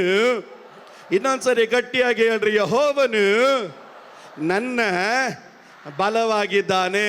ನನ್ನ ಗಂಡ ಅಲ್ಲ ನನ್ನ ಬಲ, ನನ್ನ ಹೆಂಡತಿ ಅಲ್ಲ ನನ್ನ ಬಲ, ನನ್ನ ಮಕ್ಕಳಲ್ಲ ನನ್ನ ಬಲ, ನನ್ನ ಬಲ ಇದನ್ನು ಹೇಳ್ತಾನೆ, ನನ್ನ ಬಲವಾಗಿರುವ ಕರ್ತನೇ ಮಮತೆ ಇಡುವವನಾಗಿರ್ತೇನೆ. ಇವತ್ತು ನಾನು ಹೇಳ್ತೇನೆ, ಹಣದ ಮೇಲೆ ಬಲ ಇಡುವವನು, ಸ್ವಲೋಕದ ಮೇಲೆ ಸಾಮರ್ಥ್ಯ ಅಂತ ಹೇಳುವವನು, ಹಣದ ಸಾಮರ್ಥ್ಯದಲ್ಲಿ ಜೀವಿಸುವವನು, ಅವನು ಲೆಚ್ಚಗೀಡಾಗಿ ಹೋಗ್ತಾನೆ. ಆದರೆ ಯೆಹೋವನೇ ನನ್ನ ಬಲ ಎನ್ನುವವನು, ಅವನು ಒಂದು ಕಾಲದಲ್ಲಿ ಬಿದ್ದು ಹೋಗೋದಕ್ಕೆ ನನ್ನ ದೇವರ ಅನುಮತಿ ಕೊಡೋದಿಲ್ಲ. ಯೆಹೋವನೇ ನನ್ನ ಬಲ ಎನ್ನುವವನು, ಅವನು ದಿನ ದಿನ ಅಭಿವೃದ್ಧಿ ಆಗ್ತಾನೆ ಇರುತ್ತಾನೆ. ಹಿಸ್ಕೀಯನು ಎನ್ನುವಂತ ಪದದ ಅರ್ಥ ಏನು? Jehovah is my strength. ಯೆಹೋವನು ನನ್ನ ಬಲವಾಗಿದ್ದಾನೆ. ಪಕ್ಕದಲ್ಲಿರಿಗೆ ಕೈ ಕೊಟ್ಟು ಇನ್ನೊಂದ್ಸಾರಿ ಹೇಳ್ರಿ, ಯೆಹೋವನು ನನ್ನ ಬಲವಾಗಿದ್ದಾನೆ. ಎಸ್, ಹಿಸ್ಕೀಯನು ತನ್ನ ಆಳ್ವಿಕೆಗೆ ಬಂದಾಗ 25 ವರ್ಷದ ಪ್ರಾಯವುಳ್ಳವನಾಗಿದ್ದನು, ಚಿಕ್ಕ ಹುಡುಗ. ಆದರೆ ಬೈಬಲ್ ಹೇಳುತ್ತದೆ, ಇವನು 29 ವರ್ಷಗಳ ಕಾಲ ಯಹೂದ ದೇಶವನ್ನ ಇವನ ಆಳ್ವಿಕೆ ಮಾಡಿದನು. ಬೈಬಲಲ್ಲಿ ನಾವು ಗಮನಿಸ್ತೇವೆ, ಇವನ ಆಳ್ವಿಕೆ ಮಾಡಿದ ಕಾಲ ಕ್ರಿಸ್ತ ಪೂರ್ವ. ಆತನು ಯಹೂದ್ಯವನ್ನ ಅರಸನಾಗಿ ಆತನ ಆಳ್ವಿಕೆ ಮಾಡಿದನು. ದಾವೀದ 13ನೇ ಅರಸನಾಗಿದ್ದನು. ಅಂದರೆ ದಾವೀದನ ಕಾಲದಿಂದ ಹಿಸ್ಕೀಯನ ಕಾಲಘಟ್ಟ, ಈತನು 13ನೇ ಒಂದು ತಲೆಮಾರಾಗಿದ್ದಾನೆ ಅರಸನಾಗಿ ಆಳ್ವಿಕೆಗೆ ಬರ್ತಾ ಇರೋದು. 13ನೇ ತಲೆಯವನಾಗಿ ಇವನ ಆಳ್ವಿಕೆಗೆ ಬಂದನು. ಬೈಬಲಲ್ಲಿ ಗಮನಿಸ್ತೇವೆ 25ನೇ ವರ್ಷಕ್ಕೆ ಇವನ ಅರಸನಾಗಿ ಆಳ್ವಿಕೆ ಮಾಡ್ತಾ ಇದ್ದಾನೆ. 29 ವರ್ಷ ಯಹೂದ್ಯ ದೇಶವನ್ನ ಆಳ್ವಿಕೆ ಮಾಡಿದನು. ಬೈಬಲಲ್ಲಿ ನಾವು ಓದಿದಾಗ ಇವನ ಬೈಬಲಲ್ಲಿ ನಾವು ಓದ್ತೇವೆ 2 ಪೂರ್ವಕಾಲ ವೃತ್ತಾಂತ 28ನೇ ಅಧ್ಯಾಯವನ್ನ ನಾವು ಓದಿದಾಗ ನಾವು ಈ ರೀತಿಯಾಗಿ ಗಮನಿಸ್ತೇವೆ. ಈತನ ತಂದೆಯಾದಂತಹ ಆಹಾಜನು ದೇವರ ಸಮ್ಮುಖದಲ್ಲಿ ಅವನ ದುಷ್ಟನಾಗಿದ್ದನು. ಆದರೆ ಬೈಬಲಲ್ಲಿ ನಾವು ಗಮನಿಸ್ತೇವೆ ಇವನ ಜೀವನದಲ್ಲಿ ಉಂಟಾದ ಒಂದು ಕೊರತೆ ಏನು ಗೊತ್ತ, ಇವನು ಬಾಲ್ ಮತ್ತು ಅಶೇರ್ ದೇವತೆಗಳನ್ನ ಹುಡುಕಿಕೊಂಡು ಹೋದನು. ಬಾಲ್ ಸಮೃದ್ಧಿಯನ್ನು ಕೊಡುವ ದೇವರು, ಸಮೃದ್ಧಿಯನ್ನ ಹುಡುಕಿಕೊಂಡು ಅವನು ಹೋಗ್ಲಿಕ್ಕಾಗಿ ಪ್ರಾರಂಭಿಸಿದ. ಆಶೀರ್ವಾದ ಸಿಗುತ್ತೆ, ಅಭಿವೃದ್ಧಿ ಸಿಗುತ್ತೆ, ಬಿಡುಗಡೆ ಸಿಗುತ್ತೆ, ಅನುಗ್ರಹ ಸಿಗುತ್ತಾ ಅಂತ ಹೇಳಿ ಆಶೀರ್ವಾದದ ಹಿಂದೆ ಆತನು ಹೋಗಿ ಆಶೀರ್ವಾದ ಕೊಡುವಂತ ನಿಜವಾದಂತ ಸತ್ಯ ದೇವರನ್ನ ಇವನು ಮರ್ತೋದನು. ಬೈಬಲಲ್ಲಿ ಗಮನಿಸ್ತೇವೆ ಇದರ ನಿಮಿತ್ತವಾಗಿ ದೇಶದಲ್ಲಿ ಏನುಂಟಾಯಿತು, ಮಹಾಕೋಪ ಉಂಟಾಯಿತು. ಇವತ್ತು ನನ್ನ ಸಂದೇಶವನ್ನು ಹೇಳ್ಬೇಕಾದ್ರೆ ನಾನು ಹೇಳ್ತೇನೆ, ಆಶೀರ್ವಾದವಾಗಿರುವ ದೇವರನ್ನೇ ಹುಡುಕುವವರಾಗಿರಬೇಕು. ಯಾರು ಆಶೀರ್ವಾದವನ್ನು ಹುಡುಕ್ತಾರೋ ಅವರು ಲಜ್ಜೆಗೀಡಾಗ್ತಾರೆ. ಆದರೆ ಆಶೀರ್ವಾದವಾಗಿರುವ, ಆಶೀರ್ವಾದ ಕೊಡುವ ದೇವರನ್ನ ಯಥಾರ್ಥ ಮನಸ್ಸಿನಿಂದ ಒಬ್ಬನು ಹುಡುಕಿದ್ರೆ ಅವನು ಎಂದಿಗೂ ದಾರಿ ತಪ್ಪೋದಿಲ್ಲ. ಇವತ್ತು ಅನೇಕ ವಿಶ್ವಾಸಿಗಳಲ್ಲಿ ಇರುವಂತ ಒಂದು ಕಾರ್ಯ, ಆಶೀರ್ವಾದ ಹುಡುಕೋಗ್ತಾರೆ, ಸಂತೋಷ ಹುಡುಕೋಗ್ತಾರೆ, ಸಮಾಧಾನ ಹುಡುಕಿಕೊಂಡು ಹೋಗ್ತಾರೆ. ಅಲ್ಲಿ ಇಲ್ಲಿ ತಿರುಗಾಡಿ ಕಡೆಯದಾಗಿ ಅವರು ದೇವರೇ ಇಲ್ಲ ಅಂತ ಹೇಳಿ ದೇವರನ್ನ ಬಿಟ್ಟು ಹೋಗುವಂತ ಅನೇಕ ಅನುಭವಗಳು ನಾವು ಲೋಕದಲ್ಲಿ ಗಮನಿಸಲಿಕ್ಕೆ ಸಾಧ್ಯ. ಆ ಹಾಜನ್ನು ಮಾಡಿದೇನು, ಆಶೀರ್ವಾದ ಕೊಡೋ ದೇವರು, ಆಶೀರ್ವಾದವಾಗಿರುವ ದೇವರನ್ನ ಆತನು ಬಿಟ್ಟು ಆಶೀರ್ವಾದಗಳ ಹಿಂದೆ ಅವನು ಓಡೋದಕ್ಕಾಗಿ ಪ್ರಾರಂಭಿಸಿದ. ಈ ಜುಲೈ ತಿಂಗಳಲ್ಲಿ ಮೊದಲೇ ವಾರದಲ್ಲಿ ನಾನು ಕೂಗಿ ಹೇಳ್ತೇನೆ, ದೇವರ ಮಕ್ಕಳೇ, ಆಶೀರ್ವಾದದ ಹಿಂದೆ ಓಡಬೇಡ್ರಿ, ಆಶೀರ್ವಾದದ ಹಿಂದೆ ಓಡಬೇಡ್ರಿ. ಅಲ್ಲಿ ಆಶೀರ್ವಾದ, ಇಲ್ಲಿ ಆಶೀರ್ವಾದ, ಅಲ್ಲಿ ಪ್ರವಾದನೆ, ಇಲ್ಲಿ ಪ್ರವಾದನೆ ಎಂದು ಓಡಕ್ ಹೋಗ್ಬೇಡ್ರಿ. ಅಲ್ಲಿ ಬಿಡುಗಡೆ, ಇಲ್ಲಿ ಬಿಡುಗಡೆ ಅಂತ ಓಡೋದಕ್ಕೆ ಹೋಗ್ಬೇಡ್ರಿ. ನಾನು ಒಂದು ಕಾರ್ಯ ಹೇಳ್ತೇನೆ, ದೇವರು ನಿನ್ನನ್ನು ಎಲ್ಲಿ ನೆಟ್ಟಿದ್ದಾನೋ ಅಲ್ಲಿ ನಂಬಿಗಸ್ತರಾಗಿ ದೇವರಿಗಾಗಿ ನಿಲ್ರಿ. ದೇವರು ನಿನ್ನನ್ನು ಅಲ್ಲೇ ಸಮೃದ್ಧಿಯಾಗಿ ಆಶೀರ್ವಾದ ಮಾಡೋದಿಕ್ಕೆ, ಅಪರಿಮಿತವಾಗಿ ಆಶೀರ್ವಾದ ಮಾಡೋದಿಕ್ಕೆ ನನ್ನ ದೇವರು ಶಕ್ತನು. ಬೈಬಲಲ್ಲಿ ಓದ್ತೇವೆ, ಅವನ ಆಶೀರ್ವಾದ ಹುಡುಕೊಂಡೋದ, ಆಶೀರ್ವಾದ ಸಿಗಲಿಲ್ಲ. ಸಂತೋಷ ಹುಡುಕೊಂಡೋದ, ಸಂತೋಷ ಸಿಗಲಿಲ್ಲ. ಸಮಾಧಾನ ಹುಡುಕೊಂಡೋದ, ಸಮಾಧಾನ ಸಿಗಲಿಲ್ಲ. ಅವನ ಜೀವಿತ ಅಂತ್ಯ ಯಾವ ರೀತಿ ಆಯಿತು, ದುರಣದ ಅವಸ್ಥೆಯಲ್ಲಿ ಅವನ ಜೀವಿತ ಮುಗೀತು. ಬೈಬಲಲ್ಲಿ ಗಮನಿಸ್ತೇವೆ. ಅನಂತರವಾಗಿ ಹಿಸ್ಕೀಯನು ತನ್ನ ಆಳ್ವಿಕೆಗೆ ಬರ್ತಾ ಇದ್ದಾನೆ. ಬೈಬಲಲ್ಲಿ ನನಗೆ ಬಹಳ ಸಂತೋಷ ಕೊಟ್ಟ ಕಾರ್ಯ, ಹಿಸ್ಕೀಯನು ತಾನು 2 ಪೂರ್ವಕಾಲ ವೃತ್ತಾಂತ 29ನೇ ಅಧ್ಯಾಯದ 2ನೇ ವಚನದಲ್ಲಿ ನಾವು ಬಂದಾಗ ಅಲ್ಲಿ ದೇವರ ವಾಕ್ಯದಲ್ಲಿ ಹಿಸ್ಕೀಯನು ಮಾಡಿದಂತ ಒಂದೇ ಒಂದು ಕಾರ್ಯ ಬೈಬಲ್ ಹೇಳ್ತದೆ. ಅವನು ತನ್ನ ಪೂರ್ವಿಕನಾದಂತ ದಾವೀದನಂತೆ ತಾನು ದೇವರ ತನ್ನ ಎಲ್ಲಾ ವಿಷಯಗಳಲ್ಲೂ ಅವನು ದೇವರ ಚಿತ್ತಾನುಸಾರವಾಗಿ ನಡೆದನು. ಆ ಪದಕ್ಕಾಗಿ ನಾನು ದೇವರಿಗೆ ಸ್ತೋತ್ರ ಹೇಳ್ತೇನೆ. ಅವನು ಅವರ ಅಪ್ಪನ ರೀತಿಯಲ್ಲಿ ನಡೀಲಿಲ್ಲ, ಅವನು ತನ್ನ ಪೂರ್ವಿಕನಾದಂತ ದಾವೀದನಂತೆ ನಡೆದನು. ನನಗೆ ಬಹಳ ಸಂತೋಷ ಕೊಟ್ಟ ಕಾರ್ಯ, ನಿನ್ನ ಮುಂದೆ ಯಾರೇ ಇದ್ರೂ ಪರವಾಗಿಲ್ಲ, ಅವರು ದೇವರ ಚಿತ್ತದ ಪ್ರಕಾರ, ದೇವರ ಆಜ್ಞೆಯ ಪ್ರಕಾರ ನಡೆದಿದ್ರೆ ಅವ್ರನ್ನ ಹಿಂಬಾಲಿಸೋಕೆ ಹೋಗ್ಬಾರ್ದು. ಇನ್ನೊಂದ್ಸಾರಿ ನಾನು ಹೇಳ್ತೀನಿ, ಕೆಲವರು ಕೇಳಲಿಲ್ಲ. ನಿನ್ನ ಮುಂದೆ ಯಾರೇ ಇದ್ರು, ಹಿಸ್ಕೀಯನ ಮುಂದೆ ತಂದೆ ಇದ್ದ, ಆದ್ರೆ ತಂದೆ ದೇವರ ಮುಂದೆ ಉತ್ತಮನಾಗಿ ನಡೀಲಿಲ್ಲ. ಹಿಸ್ಕೀಯ ಏನ್ ಮಾಡ್ದ, ತಂದೆಯನ್ನು ನೋಡಲಿಲ್ಲ, ಅವನು ತನ್ನ ಮುತ್ತಾತನನ್ನು ನೋಡ್ತಾ ಇದ್ದಾನೆ. ಯಾರು? 13 ತಾನೆ. ಅದರ ಅರ್ಥ ಏನು? ನಮ್ಮಪ್ಪ ದೇವರ ಮಾರ್ಗದಲ್ಲಿ ನಡೀಲಿಲ್ಲ ಅಂದ್ರೆ ನಾನು ನನ್ನ ಅಪ್ಪನ ರೀತಿ ದೇವರ ಮಾರ್ಗದಲ್ಲಿ ನಡೆಯೋದಿರೋ ವ್ಯಕ್ತಿ ಆಗಿರಲ್ಲ. ನನಗೆ ದೇವರ ಮಾರ್ಗ ಬೇಕು ಅಂತ ಹೇಳಿ ಯಾರೇ ಇದ್ರು ಅವರು ದೇವರ ಪ್ರಕಾರ ನಡೀಲಿಲ್ಲ ಅಂದ್ರೆ ಅವ್ರನ್ನ ಪಕ್ಕಕ್ಕೆ ಹಾಕಿ ದೇವರ ಮಾರ್ಗದ ಪ್ರಕಾರ ನಡೆಯೋವ್ರನ್ನ ಹಿಂಬಾಲಿಸೋದು ಒಳ್ಳೆಯದು. ನೀವು ಸ್ತೋತ್ರ ಹೇಳದೆ ಇದ್ದಾಗ ನಾನು ಹೇಳ್ತೇನೆ, ಅಪರಿಮಿತವಾದ ಆಶೀರ್ವಾದ ಹೊಂದೋದು ಹೇಗೆ ಅಂತ. ನಿನಗೆ ಎಷ್ಟೇ ಕ್ಲೋಸ್ ಫ್ರೆಂಡ್ ಆಗಿದ್ರು ಅವನು ಕೂಟಕ್ಕೆ ಬರಲಿಲ್ಲ ಅಂದ್ರೆ ಪಕ್ಕಕ್ಕೆ ಸೈಡ್ಗೆ ಹಾಕಿ ಕೂಟಕ್ಕೆ ಬರೋರ ಜೊತೆ ಸೇರೋದು ಒಳ್ಳೆಯದು. ನಿನಗೆ ಎಷ್ಟೇ ಆತ್ಮಿಕನಾಗಿದ್ರು ಒಂದೇ ತಟ್ಟೆಯಲ್ಲಿ ಬಿರಿಯಾನಿ ತಿಂತಾ ಇದ್ರು, ಅವನು ದೇವರ ಭಯಭಕ್ತಿಯ ಪ್ರಕಾರ ಪರಿಶುದ್ಧತೆಯಲ್ಲಿ ದೇವರ ಚಿತ್ತಾನುಸಾರವಾಗಿ ನಡೆದಿದ್ರೆ ಅವನನ್ನು ಪಕ್ಕಕ್ಕೆ ಹಾಕಿ, ಯಾರು ದೇವರ ಚಿತ್ತಾನುಸಾರವಾಗಿ ದೇವರಲ್ಲಿ ಭಯಭಕ್ತಿ ಉಳ್ಳವರಾಗಿ ದೇವರನ್ನ ಆರಾಧನೆ ಮಾಡ್ತಾರೋ ಅವರ ಸಹವಾಸ ಮಾಡೋದು ಒಳ್ಳೆಯದು. ಅನೇಕರಿಗಿರೋ ಪ್ರಾಬ್ಲಮ್ ಏನು ಗೊತ್ತಾ, ನಮ್ಮ ಜೊತೆ ಇವರು ಕೂಟಕ್ಕೆ ಬರಲ್ಲ, ನಾವು ಕೂಟಕ್ಕೆ ಬರಲ್ಲ. ಅವರು ಸಭೆಗೆ ಬಂದಾಗ ಅವರು ನಿದ್ದೆ ಮಾಡ್ತಾರೆ, ನಾನು ನಿದ್ದೆ ಮಾಡ್ತೀನಿ. ಅವ್ರು ಬೈಬಲ್ ತರಲ್ಲ, ನಾನು ಬೈಬಲ್ ತರಲ್ಲ. ಅವ್ರು ದಶಾಂಶ ಕೊಡಲ್ಲ, ನಾನು ಕೊಡಲ್ಲ. ಅವರು ಲೇಟಾಗಿ ಬರ್ತಾರೆ, ನಾನು ಲೇಟಾಗಿ ಬರ್ತೀನಿ. ಅವರು ಸ್ತೋತ್ರ ಹೇಳಲ್ಲ, ನಾನು ಸ್ತೋತ್ರ ಹೇಳಲ್ಲ. ಕಾರಣ ನೀನು ಆಹಾಜನನ್ನ ಹಿಂಬಾಲಿಸ್ಬೇಡಪ್ಪ. ಅಪರಿಮಿತವಾದ ಆಶೀರ್ವಾದ ಹೊಂದಬೇಕಾ? ಆಶೀರ್ವಾದ ಹೇಳಿದಾಗ ಎಷ್ಟು ಗಟ್ಟಿಯಾಗಿ ಆಮೇಲೆ ಹೇಳಿದ್ರಿ. ದೇವ್ರ ಮಕ್ಕಳೇ ಗಮನಿಸಿ, ನೀನು ಅಪರಿಮಿತವಾದ ಆಶೀರ್ವಾದ ಹೊಂದಬೇಕಾ? ಕೆಲವರನ್ನ ಪಕ್ಕಕ್ಕೆ ಹಾಕ್ಬೇಕು. ಅದು ಅಪ್ಪನೇ ಆಗ್ಲಿ, ಅದು ಅಮ್ಮನೇ ಆಗಲಿ, ಅದು ಫ್ರೆಂಡ್ಸೇ ಆಗಲಿ, ಪ್ರಾಣ ಸ್ನೇಹಿತನೇ ಆಗಲಿ, ನೀನ್ ದೇವರ ಮಾರ್ಗದಲ್ಲಿ ನಡಿಲಿಲ್ವಾ? ಪಕ್ಕಕ್ಕೆ ಬರ್ತಾ ಇರು. ನಾನು ಪೂರ್ವಿಕನಾದಂಥ ದಾವೀದನ ಪ್ರಕಾರ ನಡೆಯೋದಕ್ಕಾಗಿ ನಾನು ಹೋಗ್ತೇನೆ. ನಾನು ಹೇಳ್ತೇನೆ, ಕಳೆದ 6 ತಿಂಗಳು ಹೆಗಲ ಮೇಲೆ ಹೆಗಲು ಹಾಕೊಂಡು ಕೈ ಹಾಕಿ ನಡ್ಕೊಂಡು ಹೋಗ್ತಾ ಇರ್ಬೋದು, ಆದ್ರೆ ಇವತ್ತು ಮುರಿಯಬೇಕಾದದನ್ನು ಮುರಿದು ನೀನು ಎಂಥವನೇ ಆಗಿರಲಿ ಪಕ್ಕಕ್ಕೆ ಬಾ. ನಾನು ದೇವರ ಚಿತ್ತದ ಪ್ರಕಾರ ನಡೆಯೋದಕ್ಕೆ, ಪರಿಶುದ್ಧತೆಯಲ್ಲಿ ನಡೆಯೋದಕ್ಕೆ, ಆಶೀರ್ವಾದ ಹೊಂದಿಕೊಳ್ಳೋದಕ್ಕೆ ನೀನು ನನಗೆ ತಡೆಯಾಗಿದ್ರೆ ಪಕ್ಕಕ್ಕೆ ಸರ್ಕೊಳ್ತಾ ಇರು.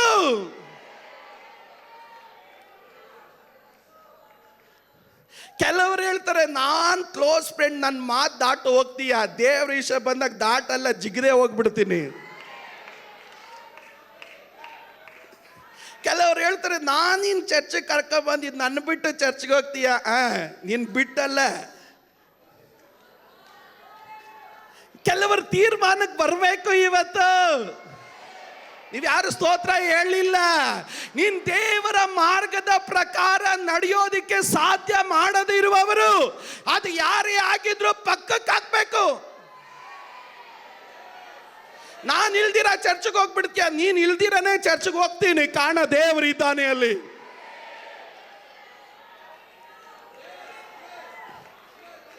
ನಾನು ಇಲ್ದಿರ ಬೆಳೆದು ಬಿಡ್ತೀಯ, ನೀನು ಇಲ್ದಿರನೇ ಬೆಳಿತೀನಿ, ಕಾರಣ ಕೆಲವೊಂದು ಪಕ್ಕಕ್ಕೆ ಹಾಕಬೇಕು. ಕೆಲವೊಂದು ಇವತ್ತು ನಾನು ಹೇಳ್ತೇನೆ, ಕೆಲ ಚಂದ್ರನು ನೀವು ಪಕ್ಕಕ್ಕೆ ಹಾಕ್ರಿ, ದೇವರು ನಿಮ್ಮ ರೂಟನ್ನು ನೇರವಾಗಿ ದೇವರು ಮಾಡ್ತಾನೆ.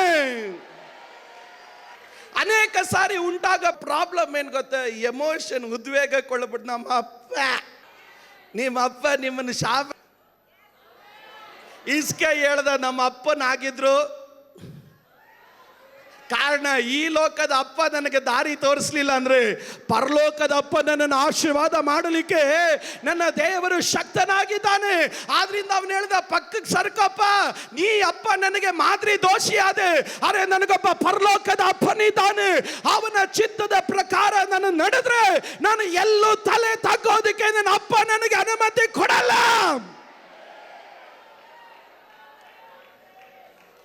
ಇಸ್ಕಿ ಅಪ್ಪನನ್ನ ಪಕ್ಕಕ್ಕೆ ಹಾಕಿದ, ಹೋಗಪ್ಪ ನಾನು ಹೋಗ್ತೀನಿ. ಎಲ್ಲಿಗೆ ಹೋಗ್ತೀನಿ? ನಾನು ಮುಂದೆ ಇರೋರು ಮಾದರಿ ಆಗಲಿಲ್ಲ ಅಂದರೆ ನನ್ನ ಕಣ್ಣು ಕಾಣದೇ ಇರೋರನ್ನ ಮಾದರಿಯಾಗಿ ತೆಗೆದುಕೊಳ್ಳುತ್ತೇನೆ. ಅವನು ಯಾರನ್ನ ಮಾದರಿಯಾಗಿ ತೆಗೆದುಕೊಂಡ? ದೇವರ ಮಕ್ಕಳೇ, ದಾವೀದನ ಪೂರ್ವಿಕನಾದಂಥ ದಾವೀದನ ಮಾರ್ಗದಲ್ಲಿ, ದೇವರ ಸನ್ನಿಧಿಯಲ್ಲಿ ಅವನು ನಡೆದಂಥ ಮಾರ್ಗದ ಪ್ರಕಾರ ಅವನು ಹೇಳಿದ, ದಾವೀದನನ್ನು ದೇವರು ಆಶೀರ್ವಾದ ಮಾಡಿದ್ರೆ ನನ್ನನ್ನು ದೇವರ ಆಶೀರ್ವಾದ ಮಾಡಲಿಕ್ಕೆ ಸಾಧ್ಯ. ಆದ್ರಿಂದ ತಾನು ಹೇಳಿದ, ತನ್ನ ಎಲ್ಲ ವಿಷಯಗಳಲ್ಲೂ ಆತನು ದೇವರ ಚಿತ್ತಾನುಸಾರವಾಗಿ ನಡೆದನು. ಎಲ್ಲ ವಿಷಯ ಅಂದ್ರು ಎಲ್ಲ ವಿಷಯ, ಎಲ್ಲರ ಗಟ್ಟೆಗಳ್ರಿ, ಎಲ್ಲ ವಿಷಯಗಳಲ್ಲೂ ದೇವರ ಚಿತ್ತಾನುಸಾರ ನಡೆದನು. ಹಾಗಾದ್ರೆ ಇವತ್ತು ದೇವರ ಮಕ್ಕಳ ಗಮನಿಸಿ, ಎಲ್ಲ ವಿಷಯ ನಾನು ನೋಡ್ಕೊಂತೀನಿ.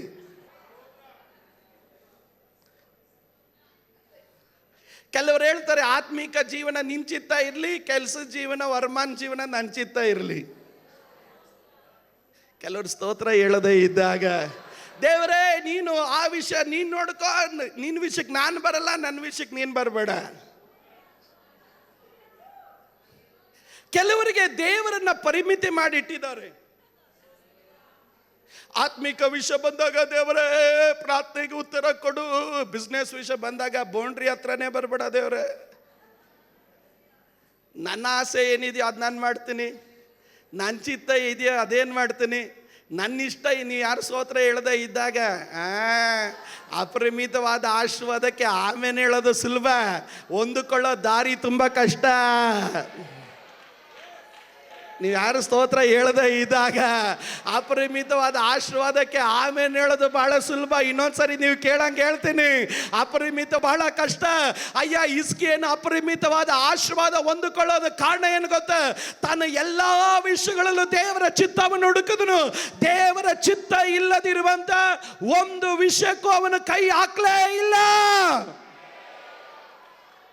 ಅದು ನನ್ನ ಆತ್ಮಿಕವಾಗಿರಲಿ, ನನ್ನ ಕುಟುಂಬ ಆಗಿರಲಿ, ನನ್ನ ಭವಿಷ್ಯ ಆಗಿರಲಿ, ನನ್ನ ತಲೆಮಾರಿನ ವಿಷಯಗಳಾಗಿರಲಿ, ನನ್ನ ಮದುವೆ ವಿಷಯವಾಗಿರಲಿ, ನನ್ನ ಬಿಸ್ನೆಸ್ನ ವಿಷಯವಾಗಿರಲಿ, ಏನೇ ವಿಷಯ ಇದ್ರು ದೇವರೇ ನೀನು ಎಸ್ ಅಂದ್ರೆ ಎಸ್, ನೋ ಅಂದ್ರೆ ನೋ, ಎಲ್ಲ ವಿಷಯಗಳಲ್ಲೂ ನಿನ್ನ ಚಿತ್ತ ಮಾತ್ರ ನೆರವೇರಲಿ. ಯಾರಾದರೂ ಹೇಳೋದಕ್ಕೆ ಸಾಧ್ಯನಾ? ದೇವರೇ ಮುಂದಿನ 6 ತಿಂಗಳು ನಿನ್ನ ಚಿತ್ತ ನನ್ನಲ್ಲಿ ನೆರವೇರಲಿ, ನನ್ನ ಎಲ್ಲ ವಿಷಯಗಳನ್ನು ನಿನ್ನ ಕೈಗಳಲ್ಲಿ ಒಪ್ಪಿಸಿಕೊಡುತ್ತೇನೆ. ನನ್ನ ಕುಟುಂಬದ ವಿಷಯ ಯಾರಾದರೂ ಹೇಳೋರು ಮಾತ್ರ ಗಟ್ಟಿಯಾಗಿ ಕೈಗಳೆತ್ತಿ ದೇವರಿಗೆ ಹೇಳ್ರಿ, ದೇವರೇ ನನ್ನ ಕುಟುಂಬದ ವಿಷಯ, ನನ್ನ ಮಕ್ಕಳ ವಿಷಯ, ನನ್ನ ಆತ್ಮಿಕವಾದ ವಿಷಯ, ನನ್ನ ಸೇವೆಯ ವಿಷಯ, ನನ್ನ ತಲೆಮಾರಿನ ವಿಷಯ, ನನ್ನ ಕೆಲಸದ ವಿಷಯ, ನನ್ನ ಮನೆಯ ವಿಷಯ, ನನ್ನ ಆರೋಗ್ಯದ ವಿಷಯ, ಅದು ಎಲ್ಲವೂ ನಿನ್ನ ಚಿತ್ತದಂತೆ ನಡೆಯಲಿ ಎಂದು ಹೇಳೋರು ಮಾತ್ರ ಗಟ್ಟಿಯಾಗಿ ಆಮೇಲೆ ವಿಷಯವನ್ನು ಕೊಟ್ಟ. ತನ್ನ ಜೀವನದ ಆರಂಭ ಹೇಗೆ ಆರಂಭಿಸ್ತಾ ಇದ್ದಾನೆ ಗೊತ್ತಾ? ತನ್ನ ಜೀವಿತದ ಮೊದಲೇ ಆರಂಭ ತನ್ನ ಎಲ್ಲಾನಕ್ಕೆ ಬಂದಾಗ ವರ್ಷದ ಮೊದಲನೇ ವರ್ಷ ಮೊದಲನೇ ತಿಂಗಳು ಅವನು ಮಾಡಿದಂಥ ಕಾರ್ಯ ಏನು ಗೊತ್ತಾ? ಬೈಬಲ್ ಹೇಳುತ್ತದೆ, ಅವನು ಫಸ್ಟ್ ಎಲ್ಲರನ್ನ ಕರೆಸಿ ನಮ್ಮ ಅಕೌಂಟಲ್ಲಿ ಎಷ್ಟು ಬ್ಯಾಲೆನ್ಸ್ ಇದೆ, ಎಷ್ಟು ಬೆಳ್ಳಿ ಇದೆ, ಎಷ್ಟು ಬಂಗಾರ ಇದೆ, ಖಜಾಂಚಿ ಟ್ರೆಷರ್ ಅಲ್ಲಿ ಹಣಕಾಸಿನ ಮಂತ್ರಿ ಬಾ ಲೆಕ್ಕ ಒಪ್ಪಿಸು ಅಂತ ಹೇಳಿ ಅವನು ಹಣಕಾಸಿನ ಮಂತ್ರಿಯನ್ನ ಕರೆಸಲಿಲ್ಲ. ನನಗೆ ಬಹಳ ಸಂತೋಷ ಕೊಟ್ಟ ಕಾರ್ಯ ಏನು ಗೊತ್ತಾ? ಅವನು ಮಾಡಿದಂಥ ಕಾರ್ಯ, ನಮ್ಮ ಆಶೀರ್ವಾದಕ್ಕೆ ಮೂಲ ಯಾವುದು ಗೊತ್ತಾ? ಆಲಯದ ಬಾಗಿಲನ್ನು ತೆರೀಬೇಕು.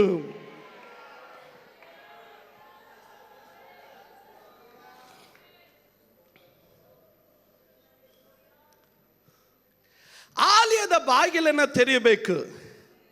ಅವನು ನಮ್ಮ ಹತ್ರ ಎಷ್ಟು ಅಕೌಂಟ್ ಇದೆ, ನಾನು ಹೇಗೆ ರಾಜಭಾರ ಮಾಡ್ಬೋದು, ಯಾವ ರೀತಿಯಲ್ಲಿ ನಾನು ಎಲ್ಲವನ್ನು ಒಟ್ಟಾಗಿ ತರಬಹುದು ಅಂತ ಲೆಕ್ಕಾಚಾರ ಮಾಡಕ್ ಹೋಗ್ಲಿಲ್ಲ. ಹಿಸ್ಕೀಯನು ಮಾಡಿದ ಕೆಲಸ, ಮುಚ್ಚಲ್ಪಟ್ಟ ಆಲಯದ ಬಾಗಿಲನ್ನ ಅವನು ತೆರೆದ. ಇವತ್ತು ನಾನು ಒಂದು ಕಾರ್ಯ ಹೇಳ್ತಾನೆ, ಆಲಯದ ಬಾಗಿಲನ್ನು ತೆರೆಯೋದಕ್ಕೆ ನಿನಗೆ ಮನಸ್ಸಿದ್ರೆ ದೇವರು ನಿನ್ನ ಜೀವನದ ಬಾಗಿಲನ್ನ ದೇವರು ತೆರೆಯುತ್ತಾನೆ. ನಾನು ಕಳೆದ ಸಾರಿ ಒಂದನೇ ಆದ್ರೆ ಮತ್ತೊಂದು ಸ್ಟೆಪ್ ಅಲ್ಲಿ ನಾನು ನಿಮ್ಮನ್ನು ನಡೆಸಲಿಕ್ಕಾಗಿ ಇಷ್ಟಪಡುತ್ತೇನೆ. ಅನೇಕರು ದೇವರ ವಾಕ್ಯದಲ್ಲಿ ಗಮನಿಸ್ತೇವೆ, ದೇವರ ಸತ್ಯವೇದ ಗ್ರಂಥದಲ್ಲಿ 4 ರೀತಿಯಾದಂಥ ಆಲಯಗಳನ್ನ ನಾವು ಬೈಬಲ್ ಅಲ್ಲಿ ನಾವು ಗಮನಿಸ್ತೇವೆ.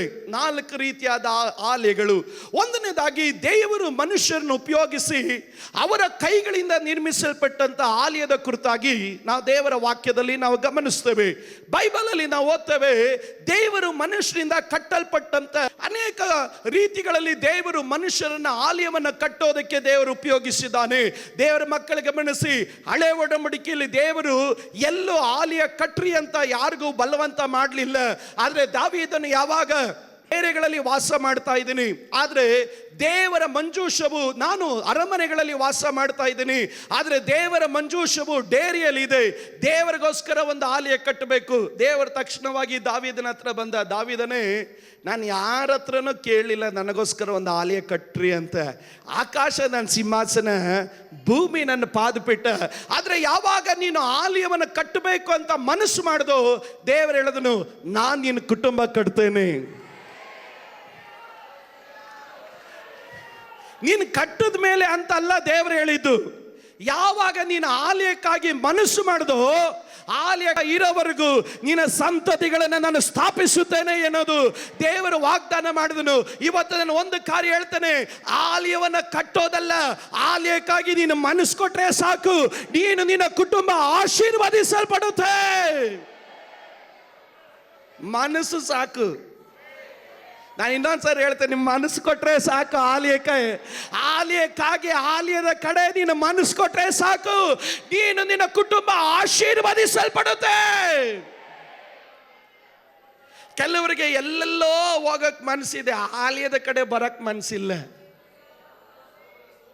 ಮಾಡಕ್ ಮನಸ್ಸಿದೆ, ಆದ್ರೆ ದೇವರ ಸೇವೆ ಮಾಡಕ್ ಮನಸ್ಸಿಲ್ಲ. ನೀವು ಸ್ತೋತ್ರ ಹೇಳದೆ ಇದ್ದಾಗ ಕೆಲವರಿಗೆ ಏನೇನೋ ಕಾರ್ಯಗಳಿಗೆ ಮನಸ್ಸಿದೆ, ಆದ್ರೆ ಆಲಯದಲ್ಲಿ ಬಂದು ಕುಳಿತುಕೊಳ್ಳುವಂತ ಮನಸ್ಸಿಲ್ಲ. ದೇವರು ದಾವೀದನಿಗೆ ಹೇಳ್ದ, ದಾವೀದನೇ ನೀನ್ ಜಸ್ಟ್ ಮನಸ್ಸು ಮಾಡಿದೆ, ಹೃದಯದಲ್ಲಿ ಅಂದ್ಕೊಂಡೆ ನಾನು ದೇವರಿಗಾಗಿ ಒಂದು ಆಲಯ ಕಟ್ಟಬೇಕು. ನಾತನ್ ಪ್ರವಾದಿನ ಕಳಿಸೋ, ಅವನಿಗೆ ಹೇಳೋ ನಾನು ಅವನ ಮನೆ ಕಟ್ತೀನಿ. ಕಾರಣ ನನ್ನ ಹೃದಯವನ್ನು ಸಂತೋಷ ಪಡಿಸುವ ಒಂದು ಚಿಂತೆ ಅವನ ಹೃದಯದಲ್ಲಿ ಇತ್ತು. ದೇವರು ಹೇಳಿದನು, ಈ ಆಲಯದ ಕಡೆ ನನ್ನ ಕಿವಿ, ನನ್ನ ಮನಸ್ಸು ಯಾವಾಗಲೂ ಇರುತ್ತೆ. ಕಾರಣ ದೇವರು ಹೇಳಿದನು, ಇದನ್ನ ನನಗೋಸ್ಕರ ನಾನು ತೆಗೆದುಕೊಂಡಿದ್ದೇನೆ.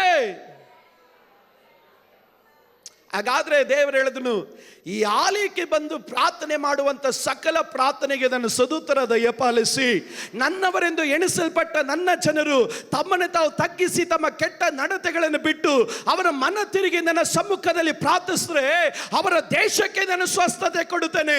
ದೇವರು ಹೇಳಿದನು, ಈ ಆಲಯದಲ್ಲಿ ಮನುಷ್ಯರಿಂದ ಕಟ್ಟುವುದಕ್ಕೆ ನಾನು ಉಪಯೋಗಿಸಿದ ಆಲಯದಲ್ಲಿ ನನ್ನ ಮನಸ್ಸಿರುತ್ತೆ, ನನ್ನ ಕಿವಿ ಇರುತ್ತೆ, ನನ್ನ ಕಣ್ಣಿರುತ್ತೆ. ಅವರು ಪ್ರಾರ್ಥಿಸುವ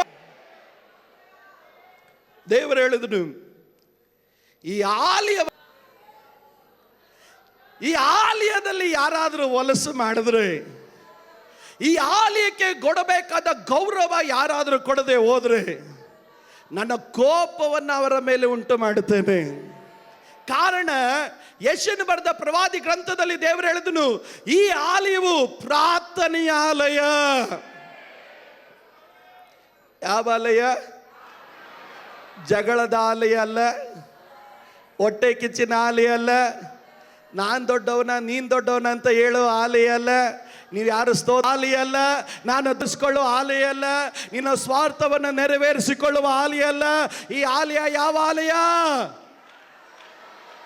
ಪ್ರಾರ್ಥನೆ ಮಾಡೋರು ಮಾತ್ರನೇ ಹೇಳಿದಿ ಪದ. ನಾನು ಹೇಳ್ತೇನೆ, ಈ ಆಲಯ ಯಾವ ಆಲಯ? ಈ ಆಲಯದಲ್ಲಿ ಪ್ರಾರ್ಥನೆ ಬಿಟ್ಟು ಬೇರೊಂದು ಇರಬಾರದು. ಲೋಕದ ಹೊಲಸು ಆಲಯದಲ್ಲಿ ಬರಬಾರ್ದು, ಲೋಕದ ಹೊಟ್ಟೆ ಕಿಚ್ಚು ಆಲಯದಲ್ಲಿ ಬರಬಾರ್ದು, ಲೋಕದ ಜಗಳ, ಲೋಕದ ಮತ್ಸರ, ಲೋಕದ ಒಡಕು ತೊಡಕು ಆಲಯದಲ್ಲಿ ಬರಬಾರ್ದು. ಈ ಆಲಯಕ್ಕೆ ಬಂದಾಗ ಒಂದೇ ಒಂದು ಚಿಂತೆ ಇರಬೇಕು, ನಾನು ಪ್ರಾರ್ಥನೆ ಮಾಡಬೇಕು. ಆಲಯಕ್ಕೆ ಬಂದಾಗ ಅವ್ರು ಇವ್ರನ್ನ ನೋಡಬಾರ್ದಯ್ಯ. ನೀವು ಸ್ತೋತ್ರ ಹೇಳದೆ ಇದ್ದಾಗ ಆಲಯಕ್ಕೆ ಬಂದಾಗ ಅವ್ರ ಹೆಂಗೆ ಇವ್ರ ಹೆಂಗೆ ಅನ್ನೋದು ನೋಡಬಾರ್ದಯ್ಯ. ಇದು ಪ್ರಾರ್ಥನೆಯ ಆಲಯ, ಇದು ಪ್ರಾರ್ಥನೆಯ ಆಲಯ. ಇದು ಆಲಯಕ್ಕೆ ಬಂದಾಗ ನಿನ್ನ ಕೈಗಳನ್ನೆತ್ತಿ ಅಪ್ಪ ಎಂದು ಗಟ್ಟಿಯಾಗಿ ಕೂಗಿ ಕರೆದಾಗ ಅಪ್ಪನ ಹೇಳ್ತಾನೆ, ನನ್ನ ಕಣ್ಣು ಇಲ್ಲಿದೆ, ನನ್ನ ಹೃದಯ ಇಲ್ಲಿದೆ, ನನ್ನ ಮನಸ್ಸು ಇಲ್ಲಿದೆ, ನನ್ನ ಕಿವಿ ಇಲ್ಲಿದೆ. ಅಪ್ಪ ಎಂದು ಕೂಗಿ ಕರೆಯುವವರು ಯಾರಾದ್ರೂ ಇದ್ರೆ ಅವರ ಪ್ರಾರ್ಥನೆಗೆ ನಾನು ಸದುತ್ತರವನ್ನು ದಯಪಾಲಿಸುತ್ತೇನೆ. ಕಾರಣ ನನ್ನ ಆಲಯ ಪ್ರಾರ್ಥನೆಯ ಆಲಯ. ಹೊಸ ಒಡಂಬಡಿಕೆಗೆ ಬಂದಾಗ ಮನುಷ್ಯರಿಂದ ಕಟ್ಟಲ್ಪಟ್ಟಂತ ಆಲಯ. ಯೇಸು ಸ್ವಾಮಿ ಆಲಯಕ್ಕೆ ಹೋದನು. ಆಲಯಕ್ಕೆ ಹೋದಾಗ ಪ್ರಾರ್ಥನೆ ನಡೆಯೋ ಸ್ಥಳದಲ್ಲಿ ಯೇಸು ಸ್ವಾಮಿ ಆಲಯಕ್ಕೆ ಹೋದಾಗ, ನೀನು ಯಾಕೆ ಇಲ್ಲಿ ಬಂದೆ, ನೀನು ನೋಡಂಗೆ ಇಲ್ಲ, ಅವಾಗ ಇನ್ನೊಬ್ಬ ಹೇಳ್ದ, ನನ್ನ ಇಷ್ಟ, ನಾನು ಎಲ್ಲಿ ಬೇಕಾದ್ರೆ ಬರ್ತೀನಿ, ಕೊತ್ಕೆ ಇಟ್ಕೊಂಡ್ರು ಒಬ್ಬನಿಗೊಬ್ರು. ಇನ್ನೊಬ್ಬ ಹೇಳ್ದೆ, ಬಂದು ಟ್ಯಾಕ್ಸ್ ಕಟ್ಟ, ಇಲ್ಲ ಅಂದ್ರೆ ನೀನು ಆಲಯದ ಒಳಗಡೆ ಬಿಡಲ್ಲ. ಇನ್ನೊಬ್ಬ ಹೇಳ್ದ, ಅದೆಷ್ಟೋ ಇದೆಷ್ಟೋ. ಯೇಸು ಸ್ವಾಮಿ ಆಲಯ ಎಲ್ಲ ತಿರುಗಿ ನೋಡ್ದ, ಒಬ್ರು ಪ್ರಾರ್ಥನೆ ಮಾಡೋರಿಲ್ಲ, ಎಲ್ಲ ಬಿಸ್ನೆಸ್ ಅಲ್ಲೇ ಅವ್ರೆ. ಯಾಕೋ ನಿಮ್ಮನ್ನ ಸ್ತೋತ್ರ ನೋಡಿದಾಗ ಕೆಲವರು ಪ್ರಾರ್ಥನೆಗೆ ಬಂದವರಲ್ಲ, ಯೇಸು ಸ್ವಾಮಿ ಆಲಯ ತಿರುಗಿ ನೋಡಿದ್ನು, ಒಬ್ಬರ ಬಾಯಲ್ಲೂ ಪ್ರಾರ್ಥನೆ ಇಲ್ಲ. ಇದ್ ಕಡೆ ಹೋದಾಗ ನೀವು ಪ್ರಾರ್ಥನೆ ಮಾಡ್ತೀರೋನೋ ಇಲ್ಲ, ಇದ್ ಕಡೆ ಸಿಸ್ಟರ್ಸ್ ಎಲ್ಲ ಇದ್ರು, ನೀವು ಪ್ರಾರ್ಥನೆ ಮಾಡ್ತೀರಾ, ಇವರು ಇಲ್ಲ. ಸಿಸ್ಟರ್ಸ್ ಎಲ್ಲ ಆ ಅಮ್ಮ ನೋಡ್ದ ಹೆಂಗ್ ಸೀರೆ ಹಾಕ ಬಂದವ್ರೆ, ಇವರು ಪ್ರಾರ್ಥನೆ ಇಲ್ಲ. ಇನ್ನು ಅವನು ನನಗೆ ಮೊನ್ನೆ ಏನು ಮಾಡ್ದೆ ಗೊತ್ತಾ, ನನಗೂ ಸಿಗ್ಲಿ ಇವನು ಇಲ್ಲಿ.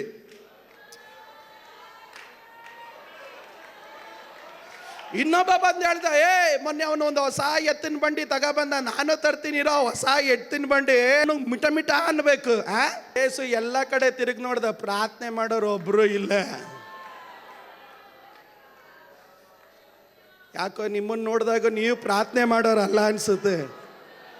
ಅಪ್ಪ ಹೇಳ್ದ, ನಾನು ಕಟ್ಟಿದ ಆಲಯ ಅದು ಪ್ರಾರ್ಥನೆ ಆಲಯ. ಇವರೆಲ್ಲ ಏನ್ ಮಾಡ್ಕೊಂಡಿದ್ದಾರೆ, ಬಿಸ್ನೆಸ್ ಮಾಡ್ಕೊಂಡಿದ್ದಾರೆ. ಅಪ್ಪ ತೆಗ್ದ, ಏನ್ ತೆಗ್ದ, ಚಾಟಿ ತೆಗ್ದ. ಅಪ್ಪ ಚಾಟಿ ತೆಗೆದು ಸೀರೆ ಬಗ್ಗೆ ಮಾತಾಡೋರು, ಎತ್ತಿನ ಬಂಡೆ ಮಾತಾಡೋರು, ಅವನ ಬಗ್ಗೆ ಮಾತಾಡು, ಇವನ್ ಬಗ್ಗೆ ಮಾತಾಡೋ. 15 ರೂಪಾಯಿ ಪಾರಿವಾಳನವ್ರು ಕೊಟ್ಟ ನೋಡ್ರಿ ದೇವ್ರು.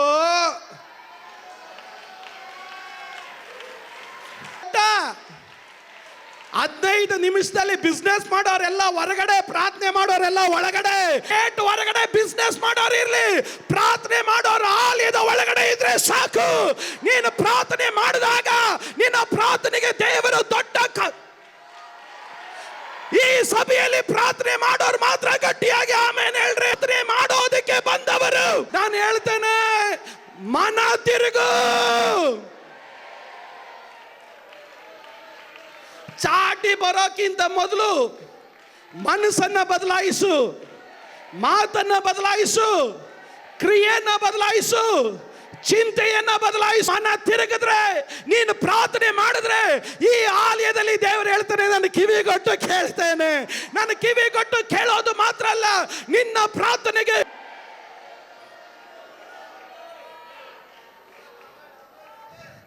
ಪಕ್ಕದಲ್ಲಿರೋರಿಗೆ ಕೈ ಕೊಟ್ಟು ಹೇಳ್ರಿ, ಬಿಸ್ನೆಸ್ ಮಾಡೋ ಜಾಗ ಅಲ್ಲ ಇದು, ಪ್ರಾರ್ಥಿಸುವ ಜಾಗ. ಕೊಡ್ಲಿಲ್ಲ, ಕೆಲವರು ಕೈ ಕೊಡ್ಲಿಲ್ಲ. ಪಾಸ್ಟರ್ ನನಗೆ ಹೇಳಿದ್ರಂತ ಯಾರಿಗಾದ್ರೂ ಚಿಂತೆ ಇದ್ರಲ್ಲ, ನಾನೆಲ್ಲ ಏಸು ಚಾಟಿಯಲ್ಲೆಲ್ಲ ಹೊಡೆದಿರ್ಬೇಕು ನೋಡ್ರಿ. ನೀವು ಯಾರು ಸ್ತೋತ್ರ ಹೇಳಲಿಲ್ಲ. ಇನ್ನೊಂದು ಸಾರಿ ಹೇಳ್ರಿ, ಇದು ಬಿಸ್ನೆಸ್ ಮಾಡೋ ಜಾಗ ಅಲ್ಲ, ಇದು ಪ್ರಾರ್ಥನೆ ಮಾಡೋ ಜಾಗ. ಇಲ್ಲಿ ಬಿಸ್ನೆಸ್ಗೆ ಫಲ ಇಲ್ಲ. ಎಲ್ಲರೂ ಹೇಳ್ರಿ, ಇಲ್ಲಿ ಬಿಸ್ನೆಸ್ಗೆ ಫಲ ಇಲ್ಲ, ಇಲ್ಲಿ ಪ್ರಾರ್ಥನೆಗೇನೆ ಫಲ. ಇನ್ನೊಂದ್ಸರಿ ಹೇಳ್ರಿ, ಇಲ್ಲಿ ವ್ಯವಹಾರಕ್ಕೆ ಫಲ ಇಲ್ಲ, ಇಲ್ಲಿ ಪ್ರಾರ್ಥನೆಗೆ ಫಲ. ಹಾಗಾದ್ರೆ ಪ್ರಾರ್ಥನೆ ಮಾಡೋನು ಆಲಯದಲ್ಲಿ ಬೆಳೀತಾ ಇರ್ತಾನೆ. ಪ್ರಾರ್ಥನೆ ಮಾಡುವವನು ಅಪರಿಮಿತವಾದ ಆಶೀರ್ವಾದವನ್ನ ಅವನು ಹೊಂದಿಕೊಳ್ತಾನೆ. ಅವನು ಯಾವತ್ತೂ ಕೆಳಗಡೆ ಹೋಗೋದಕ್ಕೆ ನನ್ನ ದೇವರು ಅನುಮತಿ ಕೊಡುವುದೇ ಇಲ್ಲ.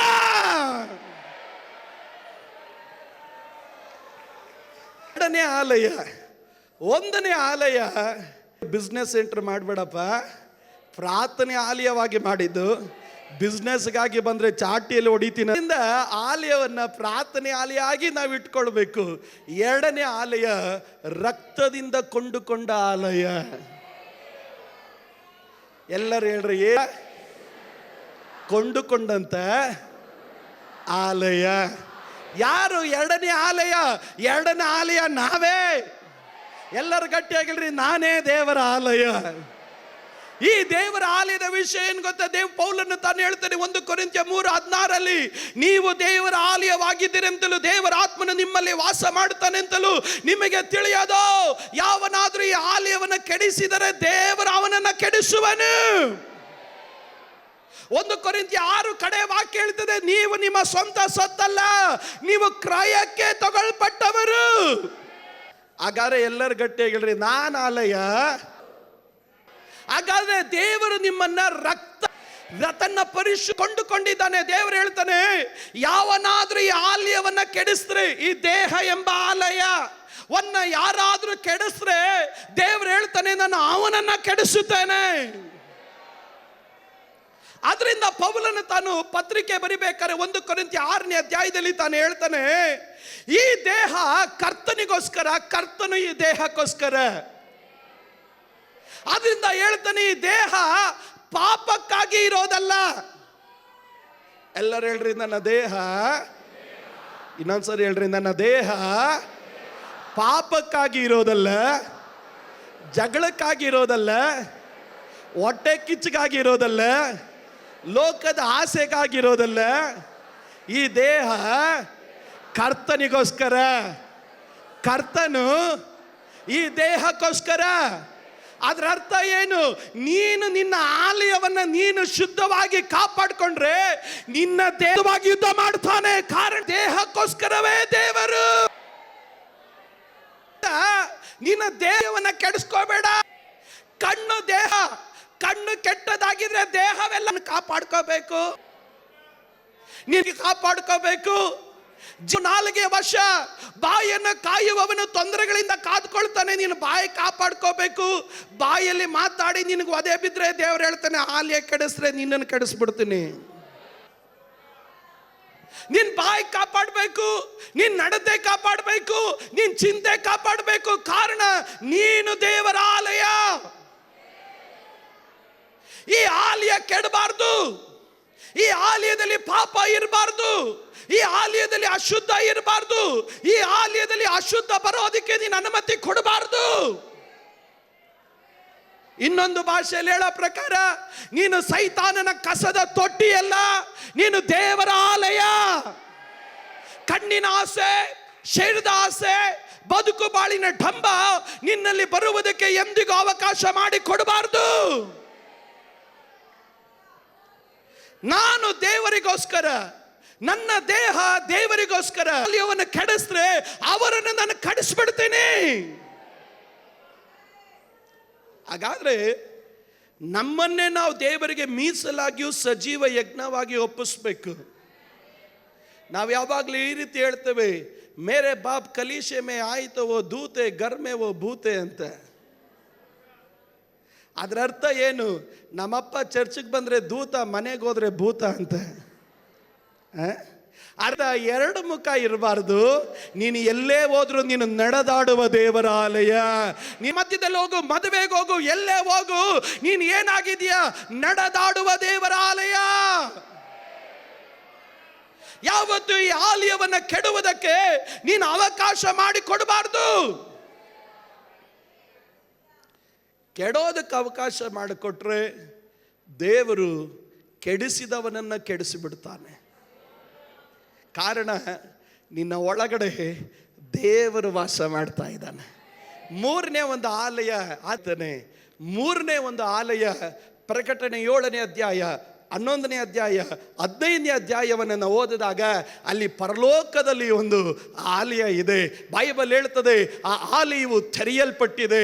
ಆ ಆಲಯದಲ್ಲಿ ನಾವು ಗಮನಿಸಿದಾಗ ಒಂದು ಸಿಂಹಾಸನ ಇದೆ. ಆ ಸಿಂಹಾಸನದಲ್ಲಿ ಯಜ್ಞದ ಕುರಿಯಾದಾತನಾದಂಥ ಕ್ರಿಸ್ತನು ಆ ಸಿಂಹಾಸನದಲ್ಲಿ ಕುಳಿತುಕೊಂಡಿದ್ದಾನೆ. ಪರಲೋಕದಲ್ಲಿ ಒಂದು ಆಲಯ ಇದೆ. ಬೈಬಲಲ್ಲಿ ಗಮನಿಸ್ತೇವೆ, ಆ ಆಲಯದಲ್ಲಿ ಯಾರಿದ್ದಾರೆ? ಕೆರೂಬಿಯರಿದ್ದಾರೆ. ಆ ಆಲಯದಲ್ಲಿ ಯಾರಿದ್ದಾರೆ? ಪರಿಶುದ್ಧ ಪರಿವಾರದವರಿದ್ದಾರೆ. ಆ ಆಲಯದಲ್ಲಿ ಯಾರಿದ್ದಾರೆ? ಕೋಟ್ಯಾನು ಕೋಟಿ ದೇವದೂತರುಗಳಿದ್ದಾರೆ. ಆ ಆಲಯದಲ್ಲಿ ಏನಿದೆ? ನಿತ್ಯವಾದಂತಹ ಆರಾಧನೆ ಆ ಆಲಯದಲ್ಲಿ ಮೊಳಗುವುದನ್ನು ನಾವು ಗಮನಿಸಲಿಕ್ಕೆ ಸಾಧ್ಯ. ದೇವರ ಮಕ್ಕಳು ಗಮನಿಸಿ, ಪರಲೋಕದಲ್ಲಿ ಒಂದು ಆಲಯ ಇದೆ. ಆ ಆಲಯದೊಳಗಡೆ ಯಾರು ಪ್ರವೇಶ ಮಾಡ್ತಾರೆ ಅನ್ನೋದು ದೇವರ ವಾಕ್ಯಲ್ಲಿ ಏನ್ ಹೇಳುತ್ತೆ ಗೊತ್ತಾ? ಈಗ ಯಜ್ಞದ ಕುರಿಯಾದ ಆತನಾದಂತ ದೇವರಿಗೆ ಸೇವೆ ಮಾಡುವವರು ಅಲ್ಲಿ ಆತನ ಸಂಗಡವಾಗಿರ್ತಾರೆ. ಅವರು ಆತನನ್ನ ತನ್ನ ರೆಕ್ಕೆ ಕೆಳಗಡೆ ಮರೆ ಮಾಡಿಕೊಳ್ತಾನೆ ಎನ್ನುವುದು ದೇವರ ವಾಕ್ಯದಲ್ಲಿ ನಾವು ಗಮನಿಸ್ತೇವೆ. ಅಲ್ಲಿ ಒಂದು ಆಲಯ ಇದೆ. ಆ ಆಲಯದ ವಿಶೇಷತೆ ಏನು?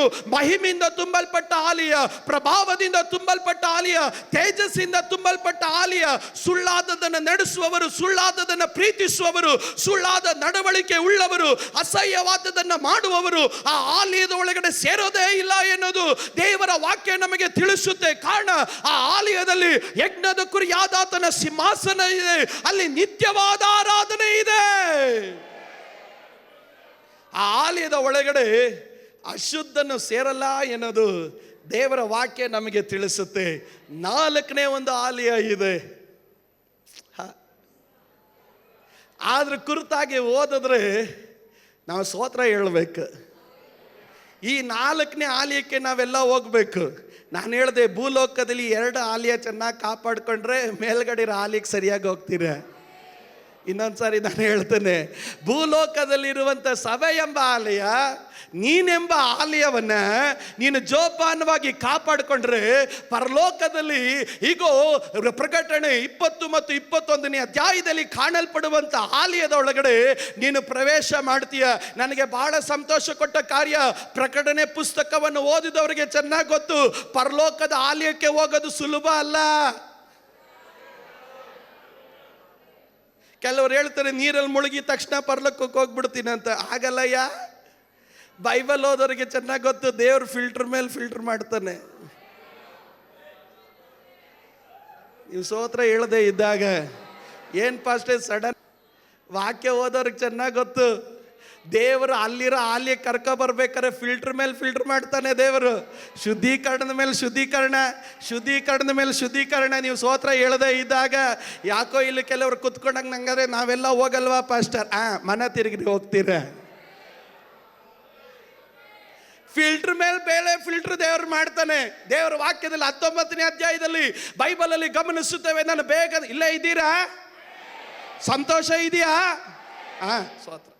19ನೇ ಅಧ್ಯಾಯದಲ್ಲಿ ದೇವರು ತಾನು 7 ವರ್ಷದ ಹಲಲು ಅಂತ್ಯ ಕ್ರೈಸ್ತನ ಆಳ್ವಿಕೆಯ ಕೊನೆಯಲ್ಲಿ ನನ್ನ ದೇವರು ತಾನು ಯೆರೂಸಲೇಮಿನ ಎಣ್ಣೆ ಮರದ ಗುಡ್ಡದ ಮೇಲೆ ಆತನ ಕಾಲಿಡ್ತಾನೆ. ಕಾಲಿಟ್ಟಾಗ ಬೈಬಲ್ ಅಲ್ಲಿ ನಾವು ಗಮನಿಸ್ತೇವೆ, ಈಗ ಅಂತ್ಯ ಕ್ರೈಸ್ತನ ಸುಳ್ಳು ಪ್ರವಾದಿಯನ್ನ ಘಟ ಸರ್ಪವನ್ನ ದೇವರು ಹಿಡಿದು ಪಾತಾಳಕ್ಕೆ ಅವನಿಗುಳ್ಳವರಿಗೆಲ್ಲವರಿಗೂ ಸೇರಿಸಿ ನ್ಯಾಯಕ್ಕೆ ಬಂದಾಗ ಈಗ 1000 ವರ್ಷದ ಸಂವತ್ಸರದ ಆಳ್ವಿಕೆ ಉಂಟಾಗುತ್ತೆ. ಯೇಸು ಸ್ವಾಮಿ ಭೂಲೋಕದಲ್ಲಿ ಅರಸನಾಗಿ 1000 ವರ್ಷ ಆತನ ಆಳ್ವಿಕೆ ಮಾಡ್ತಾನೆ. 1000 ವರ್ಷದ ಆಳ್ವಿಕೆಯಲ್ಲಿ ಇಲ್ಲಿ ಮರಣ ಇರೋದಿಲ್ಲ, ಇಲ್ಲಿ ಶಾಪ ಇರೋದಿಲ್ಲ, ಇಲ್ಲಿ ಹಸಿವು ಇರೋದಿಲ್ಲ. ಕಾರಣ ಯೇಸುವೆ ಭೂಲೋಕದ ರಾಜನಾಗಿ ಆಳ್ವಿಕೆ ಮಾಡ್ತಾ ಇರೋದ್ರಿಂದ 1000 ವರ್ಷ ಯೇಸುವಿನ ಸಂಗಡ ನಾವು ಆಳುವವರಾಗಿದ್ದೇವೆ. 1000 ವರ್ಷದ ಆಳ್ವಿಕೆ ನಂತರ ಮತ್ತೆ ದೇವರು ನರಕದ ಕೂಪವನ್ನ ತೆರೀತಾನೆ. ಮತ್ತೆ ಸುಳ್ಳು ಪ್ರವಾದಿ ಅಂತ್ಯ ಕ್ರೈಸ್ತನು ಎದ್ದು ಬರ್ತಾರೆ. ಮತ್ತೆ ಒಂದು ಗುಂಪಿನ ಜನ ಯಜ್ಞದ ಕುರಿಯಾದಾತನ ವಿರುದ್ಧವಾಗಿ ಯುದ್ಧ ಮಾಡ್ತಾರೆ. ಮತ್ತೆ ದೇವರು ಅವರನ್ನ ಹಿಡಿದು ಎಂದೆಂದಿಗೂ ನರಕದ ಬಾಗಿಲನ್ನು ಮುಚ್ಚುತ್ತಾನೆ.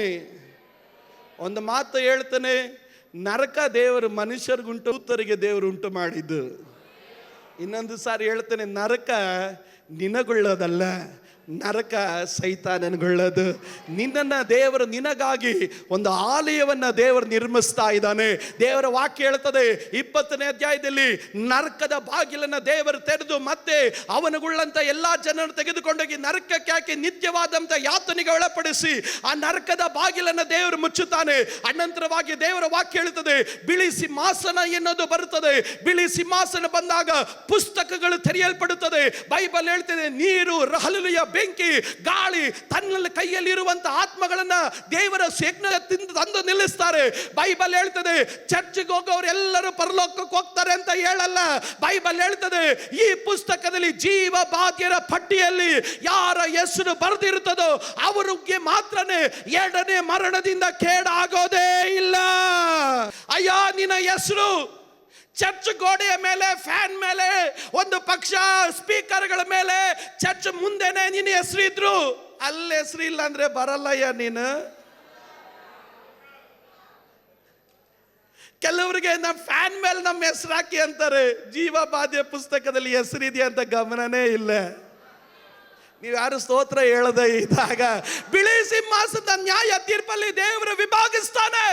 ಅವನವನ ಕೃತ್ಯಗಳಿಗೆ ತಕ್ಕಂತೆ ದೇವರು ನ್ಯಾಯ ತೀರ್ಪು ಮಾಡಿದ ಮೇಲೆ ಒಂದು ಗುಂಪನ್ನ ನಿತ್ಯವಾದ ಯಾತನೆಗೆ. ಈಗ ವಿವಾಹ ಕಾಲವು ಬಂದದೆ. ಈಗ ಆ ಪಟ್ಟಣವನ್ನು ದೃಷ್ಟಿಸಿ ನೋಡಿದಾಗ ಯೋಹಾನನ್ನು ನೋಡ್ತಾ ಇದ್ದಾನೆ. 12 ನವರತ್ನಗಳಿಂದ ಆ ಪಟ್ಟಣದ ಬಾಗಿಲುಗಳು ಇದೆ. ಅದರ ಅಸ್ಥಿವಾರಗಳು ರತ್ನಗಳಿಂದ ತುಂಬಲ್ಪಟ್ಟಿದೆ. ಅದರ ಬೀದಿಯನ್ನು ನೋಡಿದಾಗ ಈಗ ಗಾಜಿನಂತೆ ಹಲಲು ಸೋಸಲ್ಪಟ್ಟಂತ ಬಂಗಾರದಂತೆ ಅದು ಸ್ಫುಟಕದ ಹಾಗೆ ಕಾಣಲ್ಪಡ್ತಾ ಇದೆ. ಬೈಬಲ್ ಅಲ್ಲಿ ಯೋಹಾನ್ ಹುಡುಕ್ತಾ ಇದ್ದಾನೆ, ಆಲಯ ಯಾವುದು, ಆಲಯ ಎಲ್ಲಿದೆ, ಆಲಯ ಎಲ್ಲಿದೆ, ಆಲಯ ಎಲ್ಲಿದೆ. ಈ ಪಟ್ಟಣವೆಲ್ಲ ತಿರುಗಾಡಿ ನೋಡ್ತಾ ಇದ್ದಾನೆ. ಪಟ್ಟಣದಲ್ಲಿ ಆಲಯ ಕಾಣಲಿಲ್ಲ. ತಕ್ಷಣ ದೇವದೂತನ ತಟ್ಟಿ ಎಬ್ಬಿಸ್ದೆ, ಅಪ್ಪ ಈ ಪಟ್ಟಣದಲ್ಲಿ ಆಲಯ ಇಲ್ಲಪ್ಪ. ಈ ಪಟ್ಟಣದಲ್ಲಿ ಆಲಯ ಯಾವುದು ಗೊತ್ತ, ಯಜ್ಞದ ಕುರಿಯಾದಾತನೇ ಆಲಯವಾಗಿದ್ದಾನೆ. ನನಗೆ ಬಹಳ ಸಂತೋಷ ಕೊಟ್ಟ ಕಾರ್ಯ, ಅಲ್ಲಿ ಸೂರ್ಯನಿಲ್ಲ, ಚಂದ್ರನಿಲ್ಲ. ಬೆಳಕು ಯಾರು ಗೊತ್ತ? ಯಜ್ಞದ ಕುರಿಯಾದಾತನೇ ದೀಪ. ಇವತ್ತು ನಾನು ಒಂದು ಕಾರ್ಯ ಹೇಳ್ತಾನೆ, ದೇವರ ಆಲಯವಾಗಿರುವ ದೇವರ ಮಕ್ಕಳೇ, ಕ್ರಿಸ್ತನಲ್ಲಿ ನೀವು ಇಲ್ಲಿ ವಾಸ ಮಾಡಿದ್ರೆ ಅಲ್ಲಿ ಯಾದಾತನಲ್ಲಿ ವಾಸ ಮಾಡುವುದಕ್ಕೆ ಕರ್ತನು ನಿಮಗೆ ಕೃಪೆಯನ್ನ ದಯಪಾಲಿಸ್ತಾನೆ. ಏನಕ್ಕೆ ನಾನು ಇಷ್ಟು ಸಮಯ ನಾನು ತೆಗೆದುಕೊಂಡು ಆಲಯದ ಬಗ್ಗೆ ಹೇಳಿದ್ದು?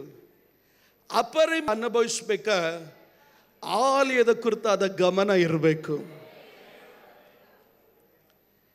ಕ್ರಿಸ್ತನಲ್ಲಿ ನೀನು ಇಲ್ಲಿ ಜೀವಿಸಿದ್ರೆ ಕ್ರಿಸ್ತನಲ್ಲಿ ನೀನು ಅಲ್ಲಿ ಜೀವಿಸುವೆ. ಕ್ರಿಸ್ತನಲ್ಲಿ ನೀನು ಇಲ್ಲಿ ಜೀವಿಸಿದ್ರೆ ಕ್ರಿಸ್ತನಲ್ಲಿ ಜೀವಿಸುವೆ. ಇಲ್ಲಿ ನೀನು ಕ್ರಿಸ್ತನಲ್ಲಿ ಇಲ್ಲಿ ಜೀವಿಸಕ್ಕಾಗದಿದ್ರೆ ಅಲ್ಲಿ ನೀನು ಕ್ರಿಸ್ತನಲ್ಲಿ ಜೀವಿಸೋದಕ್ಕಾಗೋದಿಲ್ಲ. ಕಾರಣ ಏನು ಗೊತ್ತಾ? ಹೊಸ ಒಡಂಬಡಿಕೆಯಲ್ಲಿ ಪ್ರಕಟಣೆ ಪುಸ್ತಕದಲ್ಲಿ ಆಲಯ ಯಾರು ಗೊತ್ತಾ? ಕ್ರಿಸ್ತನೇ ಆಲಯವಾಗಿರ್ತಾನೆ. ದೇವರ ವಾಕ್ಯ ಹೇಳ್ತದೆ, ಒಂದು ಗುಂಪಿನ ಜನ ಅಲ್ಲಿ ಸೇವೆ ಮಾಡೋದಕ್ಕಾಗಿ ನಿಂತುಕೊಳ್ತಾರೆ. ಇವತ್ತು ನನ್ನನ್ನು ಕೇಳುವಂತ ದೇವರ ಮಕ್ಕಳೇ, ಮೋಸ ಹೋಗಬೇಡ್ರಿ. ಇವತ್ತು ಉದಾಸೀನತೆ ಮಾಡಿಕೊಳ್ಳೋದಕ್ಕೆ ಹೋಗಬೇಡ್ರಿ. ಇವತ್ತು ದೇವರ ಆಲಯವನ್ನ, ನೀನಾಗಿರುವ ಆಲಯವನ್ನ, ಸಭೆ ಎಂಬ ಆಲಯವನ್ನ ಉದಾಸೀನತೆ ಮಾಡೋದಕ್ಕೆ ಹೋಗಬೇಡ್ರಿ. ನೀನು ಆಲಯವನ್ನ ನೀನು ಯಾವಾಗ ಜೋಪಾನವಾಗಿ ಕಾಪಾಡಿಕೊಳ್ತೀಯೋ ಅಲ್ಲಿ ಕ್ರಿಸ್ತನೊಟ್ಟಿಗೆ ನೀನು ಆಲಯದಲ್ಲಿ ವಾಸ ಮಾಡಲಿಕ್ಕೆ ಸಾಧ್ಯ. ಇಸ್ಕೇನ್ ಮಾಡಿದ ಕೆಲಸ, ಆಲಯವನ್ನು ತೆರೆದನು. ನನಗೆ ಬಹಳ ಸಂತೋಷ ಕೊಟ್ಟ ಕಾರ್ಯ, ಆಲಯ ತೆರೆದಿದ್ದು ಮಾತ್ರ ಅಲ್ಲ, ಜನರಿಗೆ ಹೇಳ್ದ, ಆಲಯದ ಬಾಗಿಲು ಮುಚ್ಚಿದ್ರೆ ಅಶುದ್ಧ ತುಂಬಿಕೊಳ್ಳುತ್ತೆ. ನಿನ್ನಲ್ಲಿ ಪ್ರಾರ್ಥನೆ ಇಲ್ವಾ? ನಿನ್ನಲ್ಲಿ ಆರಾಧನೆ ಇಲ್ವಾ? ನಿನ್ನಲ್ಲಿ ಕೃಪಕ್ಕೆ ಧ್ಯಾನ ಇಲ್ವಾ? ನಿನ್ನ ಒಳಗಡೆ ಇರೋದೆಲ್ಲ ಅಶುದ್ಧನೇ. ಬೈಬಲ್ ಹೇಳುತ್ತೆ, ಆಲಯದ ಬಾಗಿಲನ್ನು ಮುಚ್ಚಿದ್ರಿಂದ ಏನಾಗೋಯ್ತು? ಪಾಪ ಒಳಗಡೆ ತುಂಬಿಕೊಳ್ತು, ಹೊಲಸು ಒಳಗಡೆ ತುಂಬಿಕೊಳ್ತು, ಅಶುದ್ಧ ಒಳಗಡೆ ತುಂಬಿಕೊಳ್ತು. ಇಸ್ಕೇನ್ ಹೇಳ್ದ, ಆಲಯದಲ್ಲಿ ಹೊಲಸನ್ನ ತೆಗೆದು ಹೊರಗಡೆ ಹಾಕ್ರಿ. ನಮ್ಮ ಕುಟುಂಬಗಳನ್ನು ಆಶೀರ್ವಾದ ಮಾಡಬೇಕಾ? ಪಾಪದ ಆಲಯದ ಬಾಗಿಲು ಮುಚ್ಚಿದ್ರೆ ನಿನ್ನಲ್ಲಿ ಪ್ರಾರ್ಥನೆ ಇಲ್ಲ, ಆರಾಧನೆ ಇಲ್ಲ, ವಾಕ್ಯ ಧ್ಯಾನ ಇಲ್ಲ, ಉಪವಾಸ ಇಲ್ಲ, ಪರಿಶುದ್ಧತೆ ಇಲ್ಲ ಅಂದ್ರೆ ನಿನ್ನ ಒಳಗಡೆ ತುಂಬಿರೋದೆಲ್ಲ ಅಶುದ್ಧ. ನಿನ್ನ ಮನಸ್ಸಲ್ಲಿ ಅಶುದ್ಧ, ನಿನ್ನ ಮಾತುಗಳಲ್ಲಿ ಅಶುದ್ಧ. ಯಾಕೆ? ಆಲಯದ ಬಾಗಿಲು. ಇವತ್ತು ನನ್ನನ್ನು ಕೇಳೋ ಪ್ರಿಯ ಮಕ್ಕಳೇ, ಆಲಯದ ಬಾಗಿಲನ್ನು ತೆರೆದು ಮನ ತಿರುಗಿ ದೇವರ ಸಮ್ಮುಖದಲ್ಲಿ ಬರಬೇಕು. ಬೇಗ ನಾನು ಹೇಳಿ ಹೋಗ್ತೇನೆ. ಬೈಬಲ್ ಹೇಳ್ತದೆ, ಲೇವಿಯರಿಗೆ ಹೇಳಿದ ಶುದ್ಧೀಕರಿಸು. ಲೇವಿಯರು ಮುಂದೆ ಬಂದು ಹೇಳಿದ್ರು, ಆಲಯದ ಹೊಲಸನ್ನೆಲ್ಲ ತೆಗೆದುಹಾಕಿ ಅವರು ಕಿದ್ರೋನ್ ಹಳ್ಳದಲ್ಲಿ ಹೋಗಿ ಹೊಲಸನ್ನ ಬಿಸಾಕಿದರು. ಬೈಬಲ್ ಹೇಳ್ತದೆ, 24 ಗಂಟೆ ಉರಿಯಬೇಕಾದಂತ ದೀಪ ವರ್ಷಗಳಿಂದ ಆರಿ ಹೋಗಿತ್ತು. ನನಗೆ ಬಹಳ ಸಂತೋಷ ಕೊಡೋ ಕಾರ್ಯ, ನೀವು ಪ್ರಾರ್ಥನೆ ಎಂಬ ದೀಪ, ವಾಕ್ಯ ಎಂಬ ದೀಪ, ಪರಿಶುದ್ಧತೆ ಎಂಬ ದೀಪ, ದೇವರ ಸಮ್ಮುಖದಲ್ಲಿ ಭಯಭಕ್ತಿ ಎನ್ನುವಂಥ ದೀಪ, ಯಾವ್ಯಾವ ದೀಪ ನಿನ್ನ ಜೀವನದಲ್ಲಿ ಆರು ಹೋಯ್ತು. ಹೊಲಸು ಬಂದ್ರೆ ಪ್ರಾರ್ಥನೆ ಬರಲ್ಲ, ಹೊಲಸು ಬಂದ್ರೆ ಆರಾಧನೆ ಬರಲ್ಲ, ಹೊಲಸು ಬಂದ್ರೆ ದೇವರ ಕೃಪೆಗಾಗಿ ತವಕ ಪಡುವ ಮನಸ್ಸು ಬರಲ್ಲ, ಹೊಲಸು ಬಂದ್ರೆ ದೇವರನ್ನ ಹುಡುಕುವಂತ ಮನಸ್ಸು ನಿನ್ನ ಜೀವನದಲ್ಲಿ ಬರಲ್ಲ, ಹೊಲಸು ಬಂದ್ರೆ ನಿನ್ನ ದೀಪ ಆರಿ ಹೋಗುತ್ತೆ. ಇಸ್ಕೇನ್ ಮಾಡಿದ್ದು ಹೊಲಸನ್ನ ಹೊರಗಡೆ ಹಾಕಿ ಅವನ ದೀಪವನ್ನು ಹಚ್ಚಿದನು. ಈ 6 ತಿಂಗಳು ನಮ್ಮನ್ನು ದಾಟಿ ಹೋಯಿತು. ನಾನು ಹೇಳ್ತೇನೆ, ನಿನ್ನ ಮನೆಯಲ್ಲಿ ಆರಿ ಹೋದ ದೀಪವನ್ನ ಈ ರಾತ್ರಿ ವೇಳೆಯಲ್ಲಿ, ಬೆಳಗಿನ ಜಾವದಲ್ಲಿ ಮತ್ತೆ ಉರಿಸೋದಕ್ಕೆ ನೀನು ತೀರ್ಮಾನ ಮಾಡು. ಅಪರಿಮಿತವಾದ ಆಶೀರ್ವಾದಗಳನ್ನ ನಿಮ್ಮ ಮೇಲೆ ದೇವರು ಸುರಿಸಲಿಕ್ಕೆ ಶಕ್ತನು.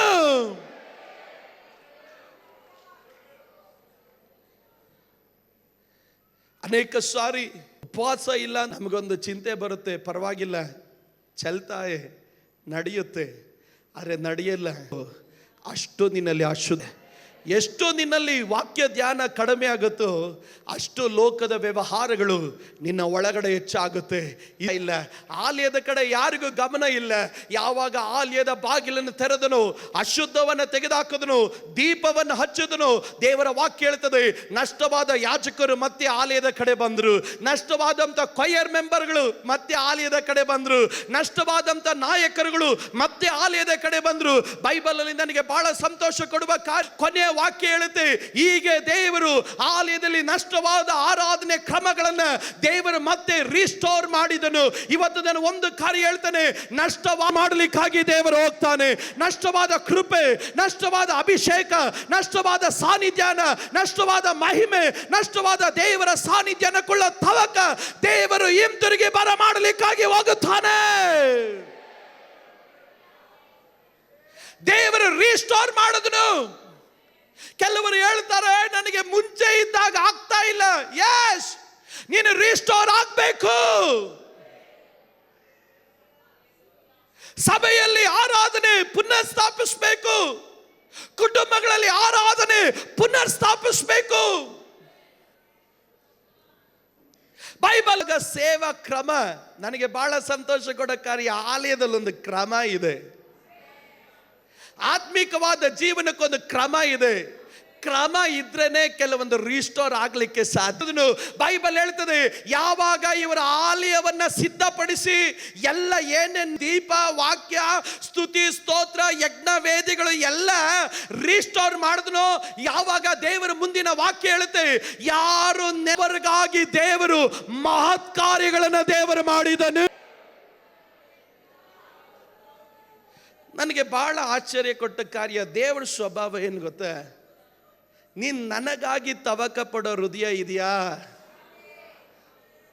ಇವರು ಯಾವಾಗ ಕ್ರಮಕ್ಕೆ ಬಂದ್ರು, ದೇವರು ಹೇಳಿದನು, ನೀವು ನೆನೆಸಿದಿರೋ ಕಾರ್ಯ ನಾನು ನಿಮ್ಗಾಗಿ ಮಾಡ್ತೇನೆ. ನೀವು ಗಟ್ಟಿಯಾಗಿ ಆಮೇಲೆ ಹೇಳ್ಬೇಕು. ದೇವ್ರು ಹೇಳ್ದ, ನೀನು ಕಾರ್ಯ ಮಾಡು. ನೀನು ಎಲ್ಲೆಲ್ಲಿ ಕ್ರಮಕ್ಕೆ ಬರಬೇಕು, ಅಲ್ಲೆಲ್ಲಿ ಜೀವನ ಶೈಲಿಗೆ ಬರಬೇಕಾದ ದಾರಿಗೆ, ಜೀವನ ಶೈಲಿ ಆರಾಧನೆಗೆ ಬಾ. ಎಲ್ಲೆಲ್ಲಿ ಕ್ರಮಕ್ಕೆ ನೀನು ಬರ್ತೀಯೋ ಅಲ್ಲಿ ನಿನ್ನನ್ನೇ ನೀನು ರಿಸ್ಟೋರ್ ಮಾಡು. ಕ್ರಮಕ್ಕೆ ಬಾ. ದೇವ್ರು ಹೇಳ್ತಾನೆ, ನೀನ್ ಬಂದ್ರೆ ನಾನು ನಿನ್ನ ಜೀವನದಲ್ಲಿ ಮಾಡುತ್ತೇನೆ. ಇವತ್ತು ನಾನು ಒಂದು ಕಾರ್ಯ ಹೇಳ್ತೇನೆ, ಇಟ್ಕೊಳ್ರಿ, ನೀವು ನೆನಸದಿರುವ ಬಿಡುಗಡೆ ದೇವರು ನಿಮ್ಮ ಜೀವನದಲ್ಲಿ ತೆರೆದು ಬಿಡಲಿಕ್ಕಾಗಿ ಹೋಗ್ತಾನೆ. ನೀವು ಕನಸು ಮನಸ್ಸಲ್ಲೂ ಊಹಿಸಿರಲ್ಲ, ನನ್ನ ದೇವರು ಇಂಥ ಕಾರ್ಯವನ್ನ ನನ್ನ ಜೀವನದಲ್ಲಿ ಮಾಡಲಿಕ್ಕೆ ಸಾಧ್ಯನಾ? ಯಾರಾದ್ರೂ ಗಟ್ಟಿಯಾಗಿ ಆಮೇಲೆ ಹೇಳಬೇಕು. ನಾನು ಹೇಳ್ತೇನೆ, ನೀನು ನೆನೆಸದಿರುವ ಸಮಯದಲ್ಲಿ ದೇವರು ನಿನಗೋಸ್ಕರ ಮಹತ್ ಕಾರ್ಯವನ್ನ ದೇವರು ಮಾಡುತ್ತಾನೆ. ಯೇಸುವಿನ ನಾಮದಲ್ಲಿ ನಾನು ಕೂಗಿ ಹೇಳ್ತೇನೆ, ನೀನು ನೆನೆಸದಿರುವ ಆಶೀರ್ವಾದ, ನೀನು ನೆನೆಸದಿರುವ ಬಿಡುಗಡೆ, ನೀನು ನೆನೆಸದಿರುವ ಸಮಯದಲ್ಲಿ ನಿನಗಾಗಿ ದೇವರು ಮಾಡಲಿಕ್ಕೆ ಶಕ್ತನು.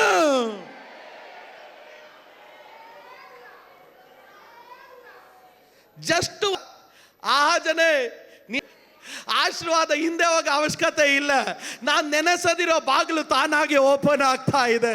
ನಾನು ನೆನೆಸದಿರೋ ಬಿಡುಗಡೆ. ಜೀವನದಲ್ಲಿ ಆರಾಧನೆ ನಷ್ಟ ಆಯ್ತು, ಎಲ್ಲೆಲ್ಲಿ ದೇವರಿಗೆ ಕೊಡಬೇಕಾದ ಮಹಿಮೆ ನಿನ್ನ ಜೀವನದಲ್ಲಿ ನಷ್ಟ ಆಯ್ತು, ಹಿಂತಿರುಗಿ ಬಾ.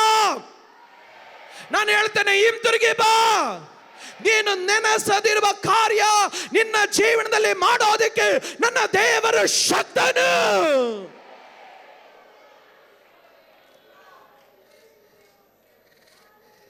ನಂಗೆ ಬಹಳ ಸಂತೋಷ ಕೊಡೋ ಕಾರ್ಯ, 29ನೇ ಅಧ್ಯಾಯದಲ್ಲಿ ದೇವರು ಅದ್ಭುತ ಮಾಡಿದ, ಆಶೀರ್ವಾದ ಒಂದು ಕೋಶ ಮಾಡಿದಾಗ ಇಸ್ಕೇನ್ ಏನ್ ಮಾಡಿದೆ ಗೊತ್ತಾ?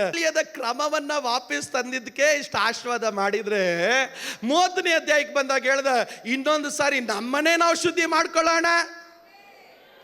ಕೆಲವರು ಬಿಡುಗಡೆ ಹೊಂದಿಕೊಂಡು ಹೋದ್ರೆ ವಾಪಸ್ ಬರೋದೇ ಇಲ್ಲ. ನೀವು ಯಾರು ಸ್ತೋತ್ರ ಹೇಳಿಲ್ಲ. ಕೆಲವರು ಆಶೀರ್ವಾದ ಹೊಂದ್ಕೊಂಡು ಬಿಡುಗಡೆ ಹೊಂದ್ಕೊಂಡು ವಾಪಸ್ ಹಂಗೆ ಹೋಯ್ತಾರೆ. ಒಬ್ಬ ಸಿಸ್ಟರ್ಗೆ ದೇವರು ಸಭೆಯಲ್ಲಿ ಬಂದ್ರು, ಕೂಟದಲ್ಲಿ ದೇವರು ಅವರಿಗೆ ಮಕ್ಕಳು ಕೊಟ್ಟು 8 ವರ್ಷದಿಂದ ಮದುವೆ ಆಗಿ ಮಕ್ಕಳು ಇರಲಿಲ್ಲ, ಮಕ್ಕಳು ದೇವ್ರು ಕೊಟ್ಟ. ಅನಂತರವಾಗಿ ಮಕ್ಕಳು ಹೇಳಿದ್ರೆ ಅವ್ರು ಹೇಳಿದ ಡೈಲಾಗ್ ಏನು ಗೊತ್ತೇ? ಇನ್ನು ಅಂತ. ನೀವು ಯಾರು ಸ್ತೋತ್ರ ಹೇಳೋದೇ ಇದ್ದಾಗ ಇಷ್ಟ ಬರಲಿ ಆಮೇಲೆ ಬರ್ತೀನಿ ಅಂತ ನಾನು ಹೇಳದೆ ಒಂದು ಡೈಲಾಗ್, ಸ್ತೋತ್ರ ಬಂದೇ ಬರುತ್ತೆ, ಎಲ್ಲೂ ಹೋಗಲ್ಲ ಅದು. ಆದ್ರೆ ಬರೋಕ್ಕಿಂತ ಮುಂಚೆ ನೀನ್ ದೇವರ ಹತ್ರ ಬಾಮ ಅಂತ ಹೇಳಿ ಬಂದೆ. ಕೆಲವರು ಬರಲಿಲ್ಲ. ಕಷ್ಟದ ಮಧ್ಯದಲ್ಲಿ ಮನ ತಿರುಗಿ ಚೆನ್ನಾಗಿ ಪ್ರಾರ್ಥನೆ ಮಾಡಿ ದೇವ್ರು ನೋಡ್ದ, ಹಬ್ಬ ಏನು ಲೇಡೀಸ್ ಮೀಟಿಂಗು ಇವ್ರೆ, ಉಪವಾಸ ಪ್ರಾರ್ಥನೆಗೂ ಇವ್ರೆ, ನೈಟ್ ಪ್ರೇಯರ್ಗೂ ಇವ್ರೆ, ಮುಂಜಾನೆ ಪ್ರಾರ್ಥನೆಗೂ ಇವ್ರೆ, ಫಸ್ಟ್ ಸರ್ವಿಸ್ಗೂ ಇವ್ರೆ, ಸೆಕೆಂಡ್ ಸರ್ವಿಸ್ಗೂ ಇವ್ರೆ, ಥರ್ಡ್ ಆಶೀರ್ವಾದ ಮಾಡಿ ಒಂದು ಕಾರೋ ಒಂದು ಅರ್ಧ ಕೆಜಿ ಒಡವೆನೋ ಒಂದು ಲೀಸ್ ಮನೆ ಕೊಟ್ಟಿದ್ದೆ. ಇವಾಗ ಹುಡುಕ್ಬೇಕು. ನೀವು ಯಾರು ಸ್ತೋತ್ರ ಹೇಳಿಲ್ಲ. ಈಗ ಎಲ್ಲಮ್ಮ, ಈಗ ಅಮ್ಮನವರು ಬ್ಯುಸಿ ಇದ್ದಾರೆ. ಎಲ್ಲಿದ್ದಾರೆ ಅಮ್ಮ? ಬಿಡುಗಡೆ ಆರಾಧನೆ ಮಾಡಿ ಇನ್ನೇನಕ್ಕೆ ಬರ್ಬೇಕು ಕೂಟಕ್ಕೆ ಅನ್ನೋ ರೀತಿ ಕೆಲವ್ರು ಕೂತಿದ್ದೀರಾ. ನೀವು ಆ ರೀತಿ ಕುತ್ಕೊಳ್ಳೋ ಇರೋವರೆಗೂ ಇನ್ನ 4 ಅಧ್ಯಾಯ ಹೇಳಿಲ್ಲ. ಇಸ್ಗೆ ಯಾವಾಗ ಆಶೀರ್ವಾದ ಈ ಆಶೀರ್ವಾದ ಹೊಂದ್ಕೊಂಡು ಆಮೇಲೆ ಕೂಟಕ್ಕೆ ಬನ್ರಿ ಅನ್ನೋದು ಬಹಳ ಕಷ್ಟ. ಯಾರು ಸ್ತೋತ್ರ ಹೇಳದೇ ಇದ್ದಾರೆ ಅವ್ರಿಗೊಂದು ಚಿಂತೆ, ನಮ್ಮ ಚರಿತ್ರೆ 29 ಅಧ್ಯಾಯಕ್ಕೆ ಮುಗಿದೋಯ್ತು, 32ಕ್ಕೆ ನಾ ಬರಲ್ಲ. 32ಕ್ಕೆ ಬಂದ್ರೇನೆ ಅಪರಿಮಿತವಾದದ್ದು ಬರೋದು. 29ಗೆ ನೀನು ಬರ್ಬೋದು, ಕಾರಲ್ಲಿ ಬರ್ಬೋದು, ಸ್ತೋತ್ರ ಹೊಸ ಸೀರೆ ಹಾಕ ಬರ್ಬೋದು, ಫೌಂಡೇಶನ್ ಹಾಕೊಂಡು ಬರ್ಬೋದು, ಅಲ್ಲಿಗೆ ಬರಲ್ಲ.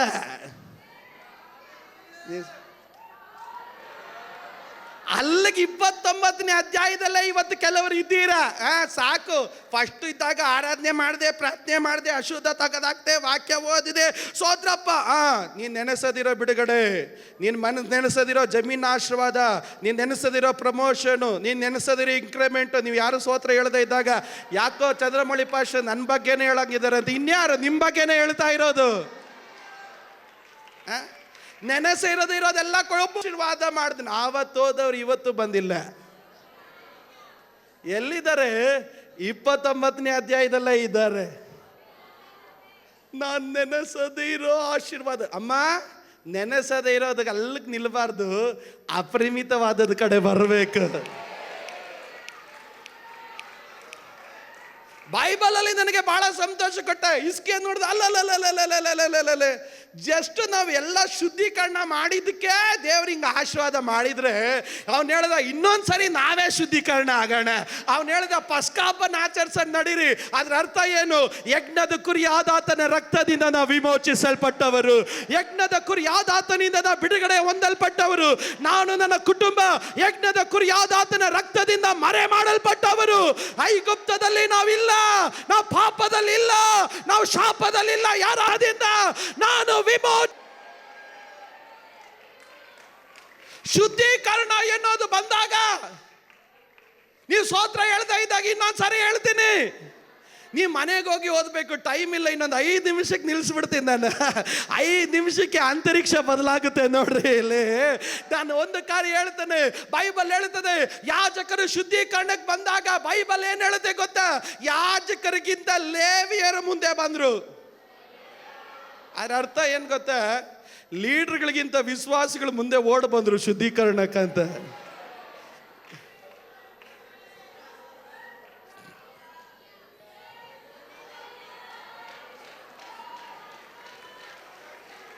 ನೀವು ಯಾರು ಸ್ತೋತ್ರ ಹೇಳದೇ ಇದ್ದಾಗ ಯಾಜಕರಿಗೆ ನಮಗೆ ಗೊತ್ತಿಲ್ದಿರೋ ಶುದ್ಧೀಕರಣನ, ನಮಗೆ ಗೊತ್ತಿಲ್ದಿರೋ ಪ್ರಸಂಗನ ನಿನಗಿಂತ ಓವರ್ಟೇಕ್ ಮಾಡ್ಕೊಂಡು ಜನ ಬರ್ತಾರೆ. ಯಾರಾದ್ರೂ ಗಟ್ಟಿಯಾಗಿ ಆಮೇಲೆ ಹೇಳ್ರಿ. ಇವತ್ತು ಸಭೆ ಲೀಡರ್ಗಳಿಗೆ ಶುದ್ಧೀಕರಣ ಬೇಡ ಅಂದ್ರೆ, ಆದ್ರೆ ಒಂದು ಗುಂಪಿನ ಜನ ಹೇಳಿದ್ರು ಯಾಜಕರಿಗಿಂತ ಲೇವಿಯರು ಓವರ್ಟೇಕ್ ಮಾಡ್ಕೊಂಡು ಬಂದ್ರು. ಅಯ್ಯ, ನಿನಗ್ ಬೇಡ ಅಂದ್ರೆ ನಮಗ್ ಬೇಕಯ್ಯ. ಕಾರಣ ನಮ್ಮನ್ನು ಆಶೀರ್ವಾದ ಮಾಡುವ ದೇವರು ನನ್ನ ದೇವರು. ಇವತ್ತು ನಾನು ಯಾರಾದ್ರೂ ಗಟ್ಟಿಯಾಗಿ ಸ್ತೋತ್ರ ಹೇಳಬೇಕು. ಇವತ್ತು ನಾನು ಹೇಳ್ತೇನೆ, ಲೀಡರ್ಗಳಿಗೆ ಶುದ್ಧೀಕರಣ ಬೇಡ ಅಂದ್ರೆ ನಮಗೆ ಶುದ್ಧೀಕರಣ ಬೇಕು.